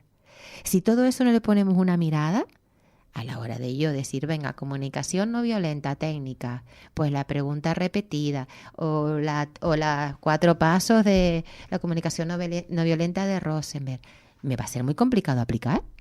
Claro, lo que no vas a estar es en el momento dado, a ver, decir un paréntesis, a ver cómo era, déjame recordar. Exacto, no. Es imposible. Porque yo digo, bueno, primer paso de la comunicación no violenta, observación desde la parte objetiva. Si yo no he llegado a comprender y entender que pensamos de manera distinta, que interpretamos el mundo de manera diferente, o sea, todo lo que todo lo que hemos comentado, yo no voy a tener una mirada objetiva de lo que sucedió. Yo voy a emitir un juicio. Va a haber una interpretación en base a mí. Uh-huh. Entonces, sí, claro. Emito juicio, es una mirada subjetiva y desde ahí no vamos a poder bajar, porque desde ahí lo que vamos a colocarnos en dos posturas impositivas y desde ahí no vamos a poder acompañar. Y Marisol, y cuando hablamos de comunicación violenta y no violenta, cuando se rompe el diálogo, ¿es comunicación violenta? Cuando se rompe el diálogo y hay un vacío y no hay una respuesta, estamos ejerciendo violencia. Efectivamente. O cuando no te respondo, o cuando te dejo en el aire. Hay una parte de violencia. Y fíjate hasta dónde llevamos, que si la otra persona no hay una comprensión de por qué hace eso, poniéndole el nombre de que está ejerciendo violencia, porque hay que ponerle nombre a las cosas, porque también nos permite saber dónde estamos. El estado emocional que a mí se me va a desencadenar me puede llevar a un nivel muy intenso. Y entonces, a partir de ahí, es donde se origina, es la sensación que tenemos muchas veces, es decir, me llevo al límite. La olla a presión, ¿no? Sí, me llevo al límite, ¿no? Porque la persona demanda una respuesta, la persona demanda que le respondas y el ejercer violencia desde el vacío, desde la no respuesta, desde el no diálogo, hay una necesidad de no estoy de la misma manera en igualdad en esta condición. Yo te atiendo, te respondo y tú a mí no. Entonces hay una desigualdad. La desigualdad de por sí es violencia. Y la otra persona, dependiendo de cuáles sean los patrones de respuesta que haya aprendido, si es la lucha o la huida o me bloqueo, dependiendo, o evito, va a reaccionar de una manera u otra, ¿no? Y la lucha va a ser exigir que me respondas, y ahí va a haber componente más de rabia, pero de manera más intensa, donde puedo tener un brote agresivo. Y la agresividad no es violencia. La conducta agresiva es emocional y es de lucha o de respuesta. La violencia es intencionada. La violencia es intencionada. Claro, y eso la es diferente. Es decir, que en este caso así, ¿no? En este caso así, si tú, por ejemplo, me haces eso a mí, mi conducta agresiva sería una conducta emocional ante la respuesta de la lucha, de la situación que estoy viviendo de desigualdad, ¿no? Pero que tiene que ver con una conducta agresiva, sería menos dañina defensa propia, que la que ¿no? tú estás haciendo, porque tú estás de manera intencionada, no me estás respondiendo. Tú estás ejerciendo violencia sobre mí. Y es más dañino lo que tú estás haciendo que lo que yo. Pero como lo mío es más visible, ¿a quién van a juzgar? Claro. ¿A quién van a llamar loca, histérica? A mí. Y eso es lo que está pasando en muchísimas relaciones. Por eso, ojo cuando decimos tóxica. Claro, hay que mirárselo. Ojo cuando decimos una histérica, tiene un carácter que no hay quien la aguanta, mejor vaya a terapia porque está loca. Ojo, porque con este tipo de comentarios lo que hacemos es al revés, que la persona no pide ayuda. Y a lo mejor es que cuando esa persona pide ayuda y va a terapia, lo que vamos a aterrizar es que la conducta que has vivido se llama violencia y lo tuyo ha sido una reacción, y lo tuyo ha sido una reacción de lucha, de una conducta agresiva desde el estado emocional que se ha generado. Y a lo mejor lo que vamos a aprender es a poner límites, a decir que no. Las redes sociales nos han invadido, se han apropiado en cierta manera de nuestra manera de relacionarnos, ha cambiado casi todo. ¿Qué parte de comunicación violenta hay en las redes sociales? Porque están todos esos componentes de los que hemos hablado. El que fluya un diálogo y de repente se corte por una de las partes, dejando a la otra en babia, como dice, ¿y ahora qué? O la agresión total hasta llegar al acoso, llegar y decir un momento es que o me voy de las redes o acoso, bloqueo a esta persona. Se dan todo tipo de respuestas, desde la agresión dura, el insulto, el no responder, el hacer comentarios invitando al odio, sobre todo con personas más visibles. Y fíjate que las redes es un abanico inmenso de poder ejercer violencia porque no te muestras. Hay perfiles, o hasta donde yo más o menos he visto y conozco de lo que comparten, oigo en consulta, hay perfiles que ni siquiera es el nombre tuyo. Exacto. No sí, es otra cosa. Entonces al final tú tampoco sabes muy bien quién te está hablando. Entonces ahí también fíjate cómo qué conducta más violenta, cómo ejercemos violencia, de cómo nos permitimos agredir, violentar, ofender, promover el odio hacia esa persona. Y yo no me muestro. Da la sensación de marionetas, ¿no? Cómo nos comportamos como marionetas, tan vulnerables al servicio de una mente más estratégica. Por eso, y no me muestro. Y ese no mostrar también se está llevando a cabo luego en la parte presencial. El otro día vi en redes, como en una universidad, por el tema de una ponencia que no querían que se impartiera, cómo bloquean y amedrentan, ¿no? Y violentan a la ponente, y el grupo estaba encapuchado. Y yo, wow, ¿no? O sea, y ahí también es un poco incoherente, porque si hay una verdad que quieres demostrar, ¿no? Si estás en contra de algo y quieres expresarlo, quieres alzar la voz, pero luego vas con la cara oculta, no tiene sentido, ¿no? Es como si todas las manifestaciones que nosotras hacíamos de jóvenes, o nuestros padres, o nuestros hermanos mayores, en aquella época más movida de España, más republicana, fuésemos todos encapuchados a la calle a protestar. Vamos a ver. Entonces, al final, tú fíjate un poco la incoherencia. Pero y eso, si lo llevamos al día a día, a la vida real, pues también son esas, lo que hablamos, puñaladas por la espalda, ¿no? O sea, te muestras de una manera y después por detrás. A ver, en nuestra época, cuando no habían redes, ni teníamos teléfonos con WhatsApp y toda esta historia, ¿qué es lo que hacía? Que en el momento del cortadito en la universidad te decían, no, porque Pepa, bla, bla, bla, bla. Y luego iba a Pepa y se tomaba un café como si no hubiese pasado, pero anteriormente... había comentado de Pepa lo más grande. Esa sería la encapuchada, ¿no? Serían las encapuchadas o las que ejercen violencia. O cuando había una fiesta y no te invitaban, o si te invitaban y se empezaban los comentarios. Todo eso dentro de ahí, que eran conflictos, juicios, sensaciones incómodas, todo eso ahora es con las redes. Y fíjate a dónde voy. Para poder comprender y entender todo el tema de violencia y poder empezar a relacionarnos desde una mirada de no me quiero colocar ahí, no quiero ejercer violencia de esa manera, hay que hacer una mirada interna. O sea, tenemos que mirar hacia atrás, porque todos y todas hemos ejercido violencia. Pues nos quedamos con eso porque llegamos al final. O sea, que la miradita para atrás. Nos quedamos para atrás, esa mirada retrospectiva hacia atrás y hacia el interior y corregirlo, porque de nada vale, pienso yo, de nada vale tomar conciencia si no lo corrige. Exactamente. Hay que corregir.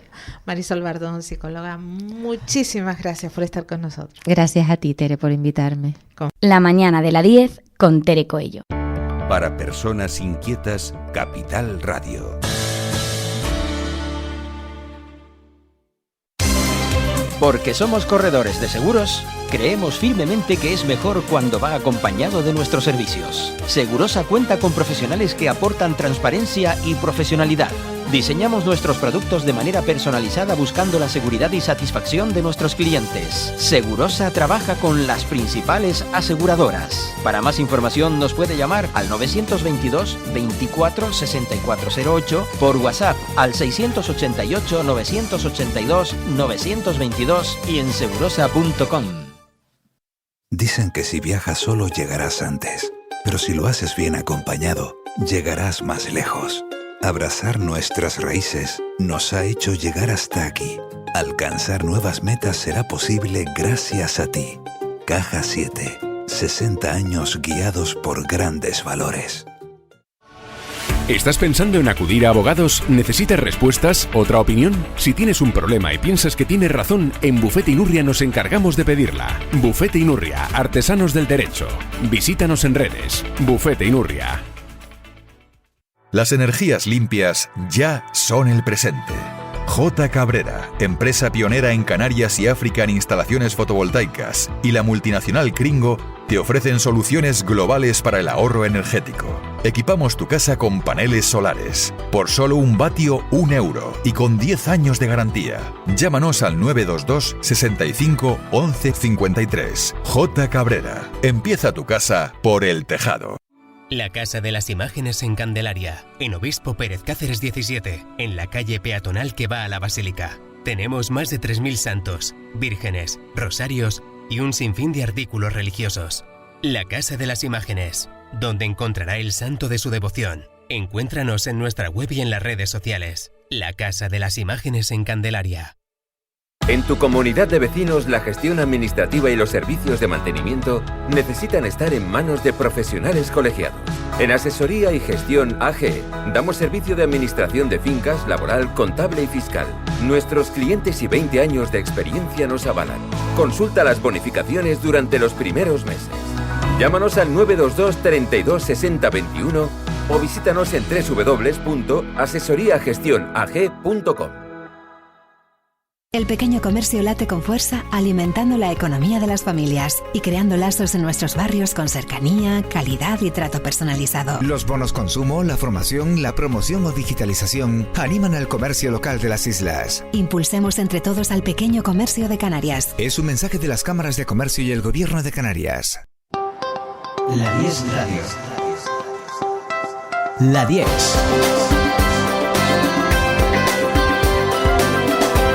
La 10 Radio. Contigo, La 10.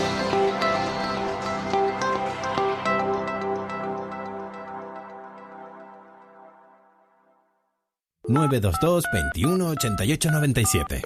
Faicanes Tenerife, dígame. Perdone, tengo plagas en la empresa. Le preparamos un presupuesto sin compromiso. ¿Y son efectivos? Claro, en Faicanes Tenerife, empresa pionera en el control de plagas, eficacia y rapidez son nuestra garantía.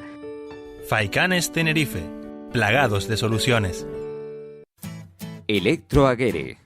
30 años de experiencia en el sector eléctrico y de las telecomunicaciones.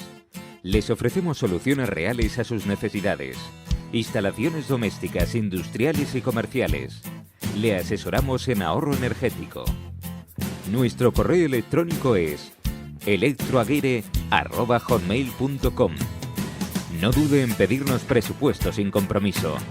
Llámenos al 922 263 703. Electroaguere, en toda Canarias. Para personas inquietas, Capital Radio. La mañana de la 10 con Tere Coello.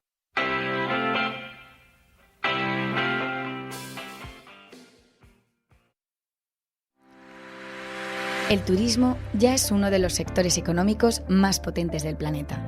Estudiar la carrera de turismo es garantía de éxito. Y para ello, elige uno de los mejores centros internacionales, pioneros y decanos en la formación turística. Te recomendamos la Escuela Universitaria de Turismo de Santa Cruz de Tenerife, EUTUR. Esta es la carrera del futuro. Matricúlate ya para el próximo curso.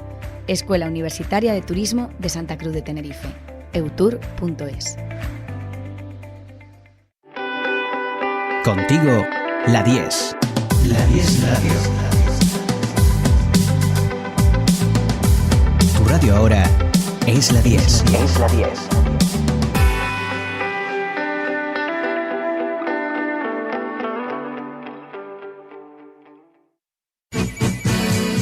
Viaje con nosotros si quiere gozar.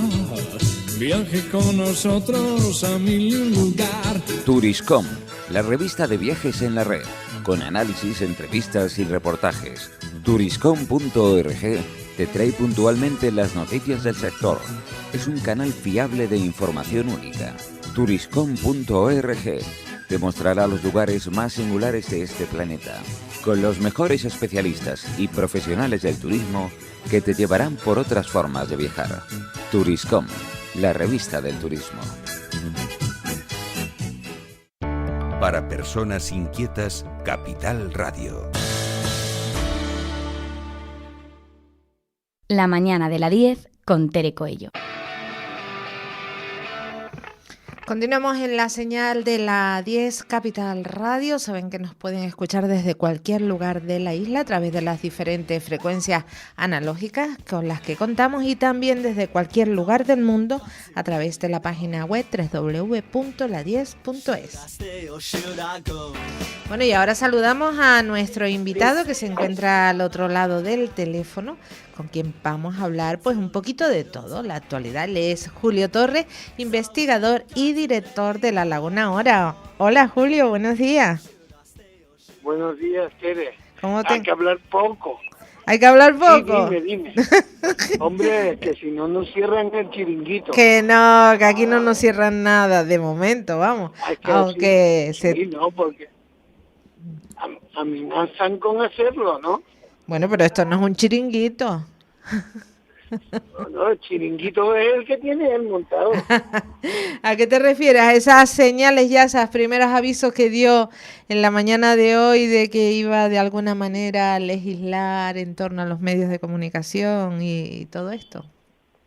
Eso siempre lo hacen los partidos autoritarios de izquierda. Lo primero que hacen es, de izquierda y de derecha, es controlar la prensa. Eso es muy característico del autoritarismo. Una cosa es que se controle, se le ponga puertas al campo en cuanto a los Facebook, a los tweets, a un montón de gente que hay ahí con bulos y no sé qué. Y otra cosa es decir que eso son las páginas web, los periódicos, la pseudoprensa, que está hablando usted, don Pedro, cuando le tocan a su mujer y cuando los demás nos han venido machacando años, no se ha dicho nada. Y cuando se ha sacado bulos, historias desde el Partido Socialista, en una época en La Laguna, que no es la actual, gracias a Dios, en manos de don Domingo Medina y compañía, era un día sí y otro no, en el día, o la COPE mismo, o no, o en la época de José Carlos Marrero, porque yo no tengo pelos en la lengua, o la misma SER, que era, en un momento dado, Radio Club, era la voz oficial del cerolismo. Eso no. Son las pequeñas web y tal las que, hombre, no, vamos a jugar todos y a decir lo que hay. El que la haga, que la pague. Yo claro, lo tengo clarísimo. Nada más pero fácil. No se puede echar la culpa, claro, a las web, a los periódicos digitales. No, señor. Aquí se han hecho muchas. Claro. Porque se olvidan que lo de Fernando Clavijo no se pudo presentar y tal, todo el problema que se tuvo que ir al Senado. También te lo digo, que Fernando Clavijo no es santo de mi devoción, pero sí tiene que caer el tío. Luego salió sobreseído y todavía ha sido un montaje del caso Grúa, del caso Corredor y de no sé cuántas historias más. Coño, que no puede ser. ¿Y eso quién la montó? ¿La montó la derechona o fue el PSOE? Porque es que parece que nos olvidamos de las cosas. Digo, es que no. Si es que lo que hay que hacer es cambiar el modelo político, igual que el modelo turístico. Lo que no se puede decir y tú más, o estas cosas de la derechona. No, esto ha sido uso habitual de todo. No se ha escapado ni el gato. O que cuando ha estado el PSOE no se ha manejado la televisión pública. Pues claro. Siempre, bueno, las televisiones públicas siempre están a la orden del que gobierna. Eso lo sabe todo el mundo, que es una herramienta más del poder. Claro, por supuesto. El periódico de don Leoncio Rodríguez, insignia de Leoncio Rodríguez, que se llamaba La Prensa, cuando el golpe de Estado lo cierran porque tenía un cariz republicano. Él quiere seguir con el periódico y le pone Amanecer, y Los Años de la Guerra publica como Amanecer, y luego ya amaneció y es el día. O sea, un instrumento con la flecha y el yugo en cabecera, un instrumento más del gobierno, una voz oficial, ¿no? O sea que esto aquí no está todo inventado. Si unos señores han hecho y hacen, crean bulos, sacan bulos, pues mira, serán casos específicos y serán, pues deben de ser, pues de alguna forma perseguidos y llevados a los tribunales, pero no se puede decir que hacer una ley porque todo el mundo es la misma cesta, me parece. Pero es que si hay bulo, ¿sí? Si hay bulo y hay información falsa, nada más fácil que aplicar la ley. Eso está ya cuestionado en el Código Penal. Además existe la comisión de arbitraje y otras herramientas para hacer esas denuncias. Yo no entiendo tampoco. De hecho hay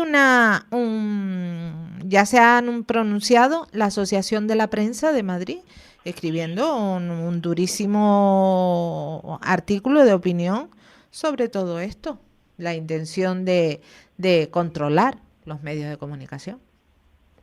Y de intentar avasallar, porque aquí no todos somos iguales. Me parece una injusticia.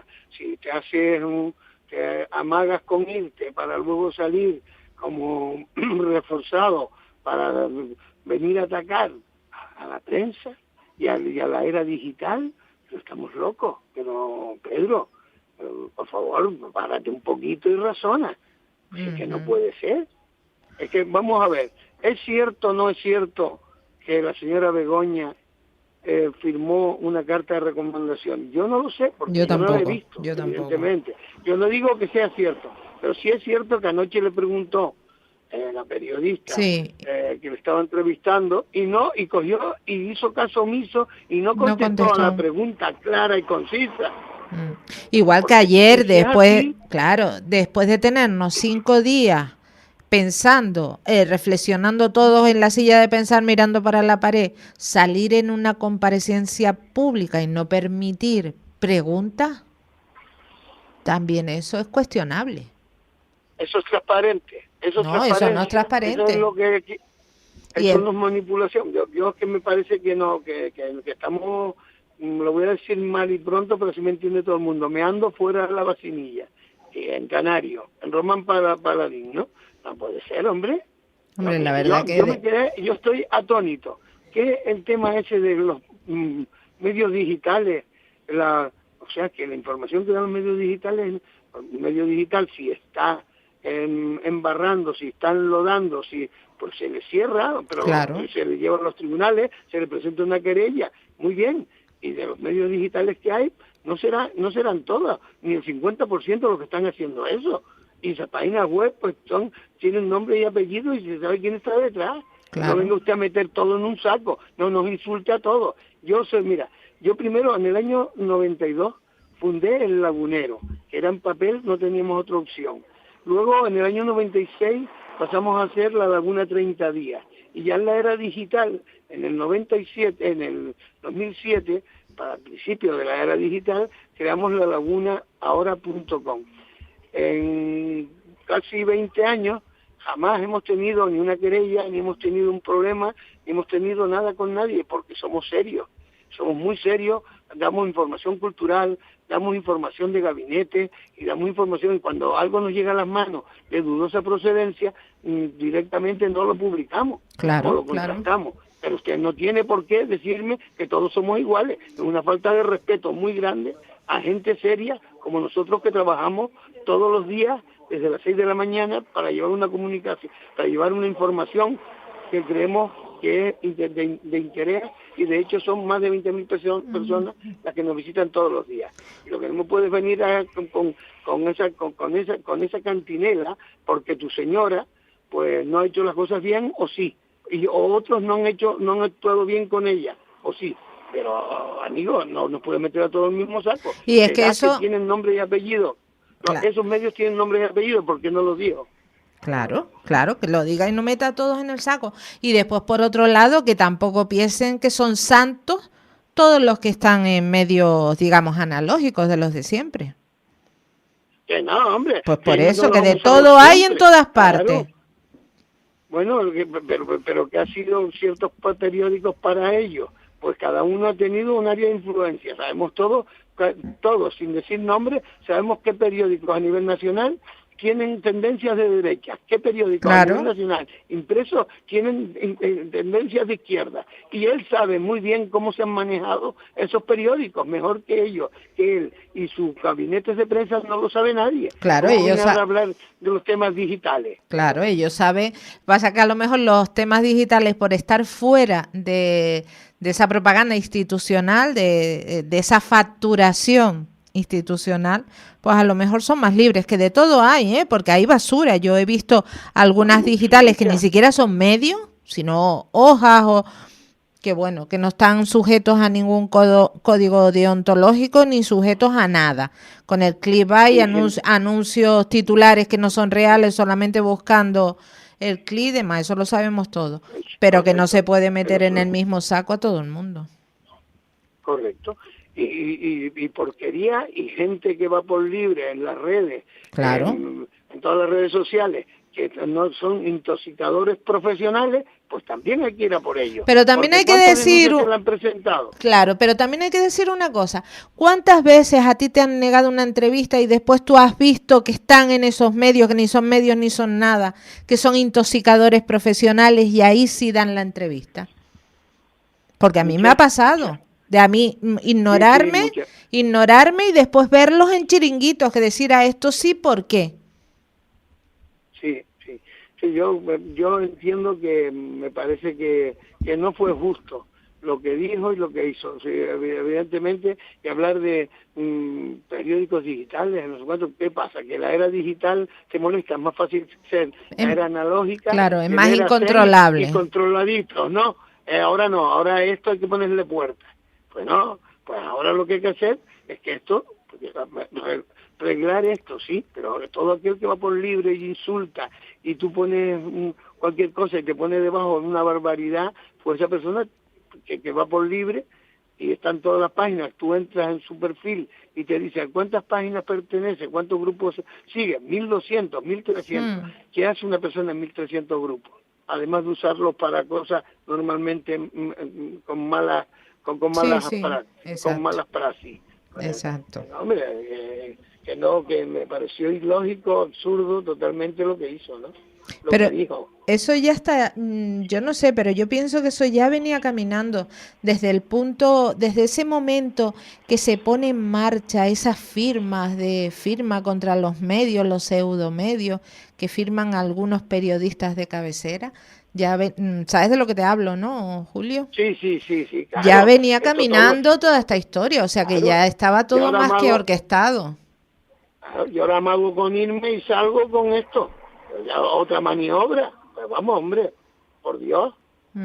Claro, sí, yo me permito nada más, pero vamos, mira, hay dos profesiones donde no necesitas tener estar licenciado para estar poder ser, ¿no? Es periodismo, que no es lo mismo que ser licenciado en ciencias de la información, son cosas distintas, y Bellas Artes. Nadie tiene por qué estar licenciado en Bellas Artes para ser un buen pintor, ni para practicar la pintura, es evidente, ¿no?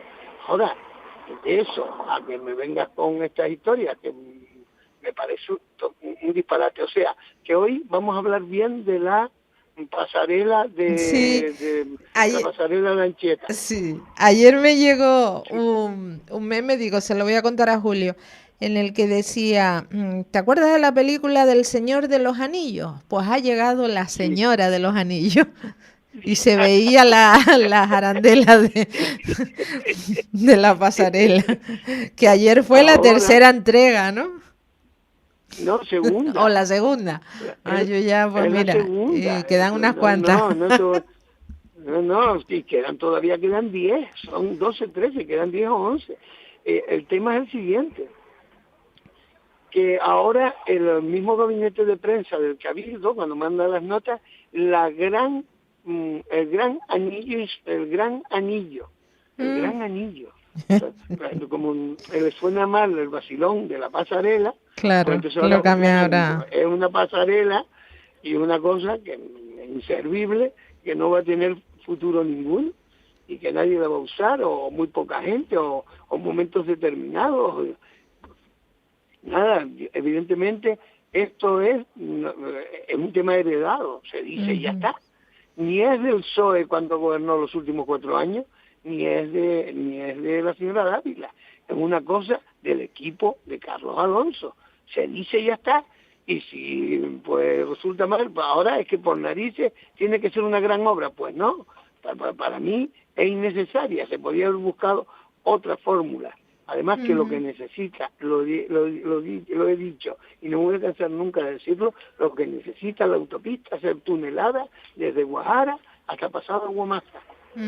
Y dejar todo eso como una rambla. Esa pasarela, dentro de 10 años, 20 años, porque esto no van a tardar en tunelarla más, digo yo, que lo tengan previsto, ¿no?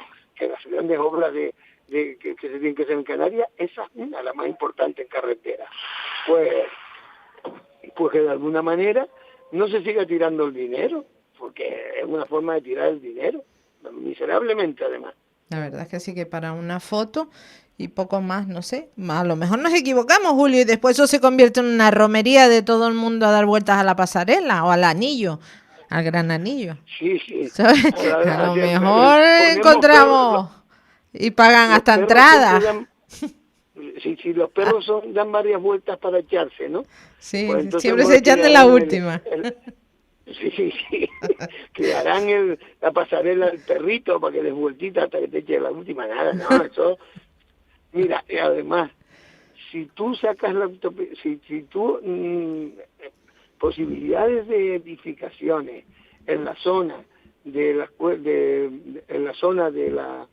casa Citroën, que está enfrente de la urbanización Mayber, para allá no se pueden hacer grandes obras de altura porque están en la perpendicular de la aproximación de la cabecera esa del aeropuerto. Entonces todos tienen que ser máximo duplex y tal. O sea, no vas a tener nunca esa cantidad de gente para ese uso. Ese gasto es inútil, es injustificado. Con ese dinero podría haberlo invertido en otro lado. Lo que pasa es que es un capricho, una obra, hay que saber quién fue el estudio que hizo eso y por qué, y qué razones había detrás, y ahora hay que venderla sí o sí, o sea, hechos consumados, ¿no? Y la pasarela es un tranque. Y si tú ves ahora el trozo que trajeron, el tranque no, lo siguiente. Este es más grande, ¿no? Que dicen que es el más grande que el primero. Sí, este tiene 36 metros. Madre mía. Y después el movimiento de traer eso desde Santa Cruz, del muelle hasta de aquí, una cosa. Sí, una romería ahí. Una romería inoperativo, una cosa que no se entiende. Pero bueno, están empeñados que sí, ahora es el gran anillo. Hombre, ya una vez que ya está y que está contratado y que está todo, pues poco pueden hacer, ¿no?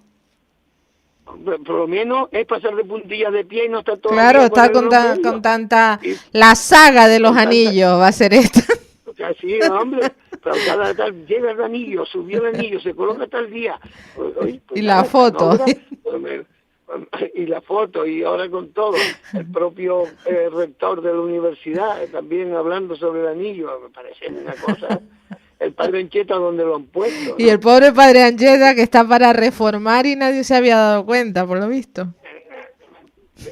Nada, solo bien que tratan el patrimonio y los estudios que se hacen técnicos para ser transportados, porque lo primero que tienes que tú, cualquier institución para hacer un traslado de una escultura exenta de esas características de bronce y de tal, es ver su estado de conservación antes de trasladarlo. Pues luego, y lo hicieron cuando lo trasladaron al campus central, ni ahora cuando lo han trasladado al campus de Ancheta, porque realmente están en una zona universitaria. No está mal porque estudió en Coimbra, un universitario y tal, pero hay que decirlo. Pero el sitio es horroroso. Si tú me dices, oye, pues mira, el padre Ancheta tiene una gran devoción y la gente va en peregrinación y tal, podría tener hasta un sentido esa pasarela una vez al año, pero ¿qué ni eso? El padre Ancheta, la gente que lo quiere ver va a la catedral, que hay una imagen, o va a la Concepción. Ya verás que como te escuchen, ponen el día de la inauguración, el día del padre Ancheta, y organizan ahí una... Pero no es un santo que tenga esa devoción y ese tirón, aún siendo un santo lagunero y tinerfeño y tal, no tiene esa devoción, nunca la ha tenido, ha sido un beato tal, salvo una serie de intelectos, entre comillas, que han estado en torno al tema del padre Ancheta, a la proyección y tal, más sujetos a delirios de grandeza, con aquella España bloqueada, ¿no? Que lo buscaban como una válvula de escape, con Brasil. De hecho, ahí fue como apareció la donación de la obra, ¿no?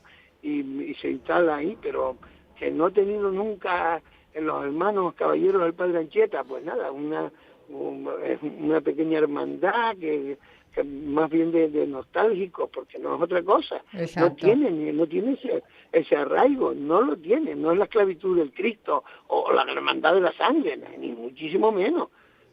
Ni el padre Ancheta en la Virgen de Candelaria. Yo, sinceramente, sale a la calle y mucha gente pregunta, ¿y qué santos es el que están procesionando? O sea que, yo, sinceramente, para mí es un orgullo que sea un lagunero, que haya sido elevado a los altares, todo lo demás. Me parece muy bien. Pero la verdad, la realidad es que no es un santo que tenga devoción como para hacerle una romería ni una ofrenda floral por la pasarela, así de claro. Bueno, se lo inventarán, Julio, que llegamos al final y no hablamos sino de esta cruz y nos quedaron las demás cruces. Sí. Las cruces en la laguna el día 3, ¿no? Sí, hay un acto muy bonito porque se presentan todos los carteles de la romería, de la romería del municipio, que hay 11.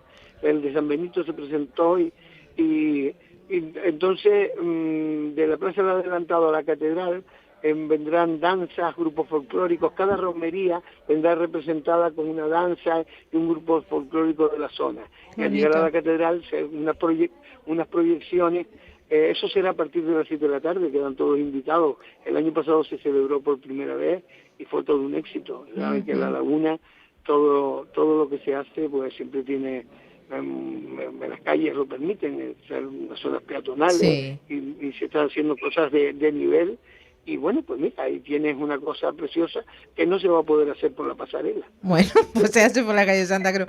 Julio Torres, como siempre, un auténtico placer contar contigo. Muchísimas gracias. Adiós, buenos días. Gracias, Julio, volvemos a hablar. Bueno, pues llegamos al final del programa. Como siempre, les hemos acompañado en la parte técnica Miguel Ángel González Padilla y en el micrófono esta que les habla, Tere Coello. Gracias por estar con nosotros, por elegirnos y ahora se quedan con la caja de Pandora. La mañana de la 10 con Tere Coello. Para personas inquietas, Capital Radio.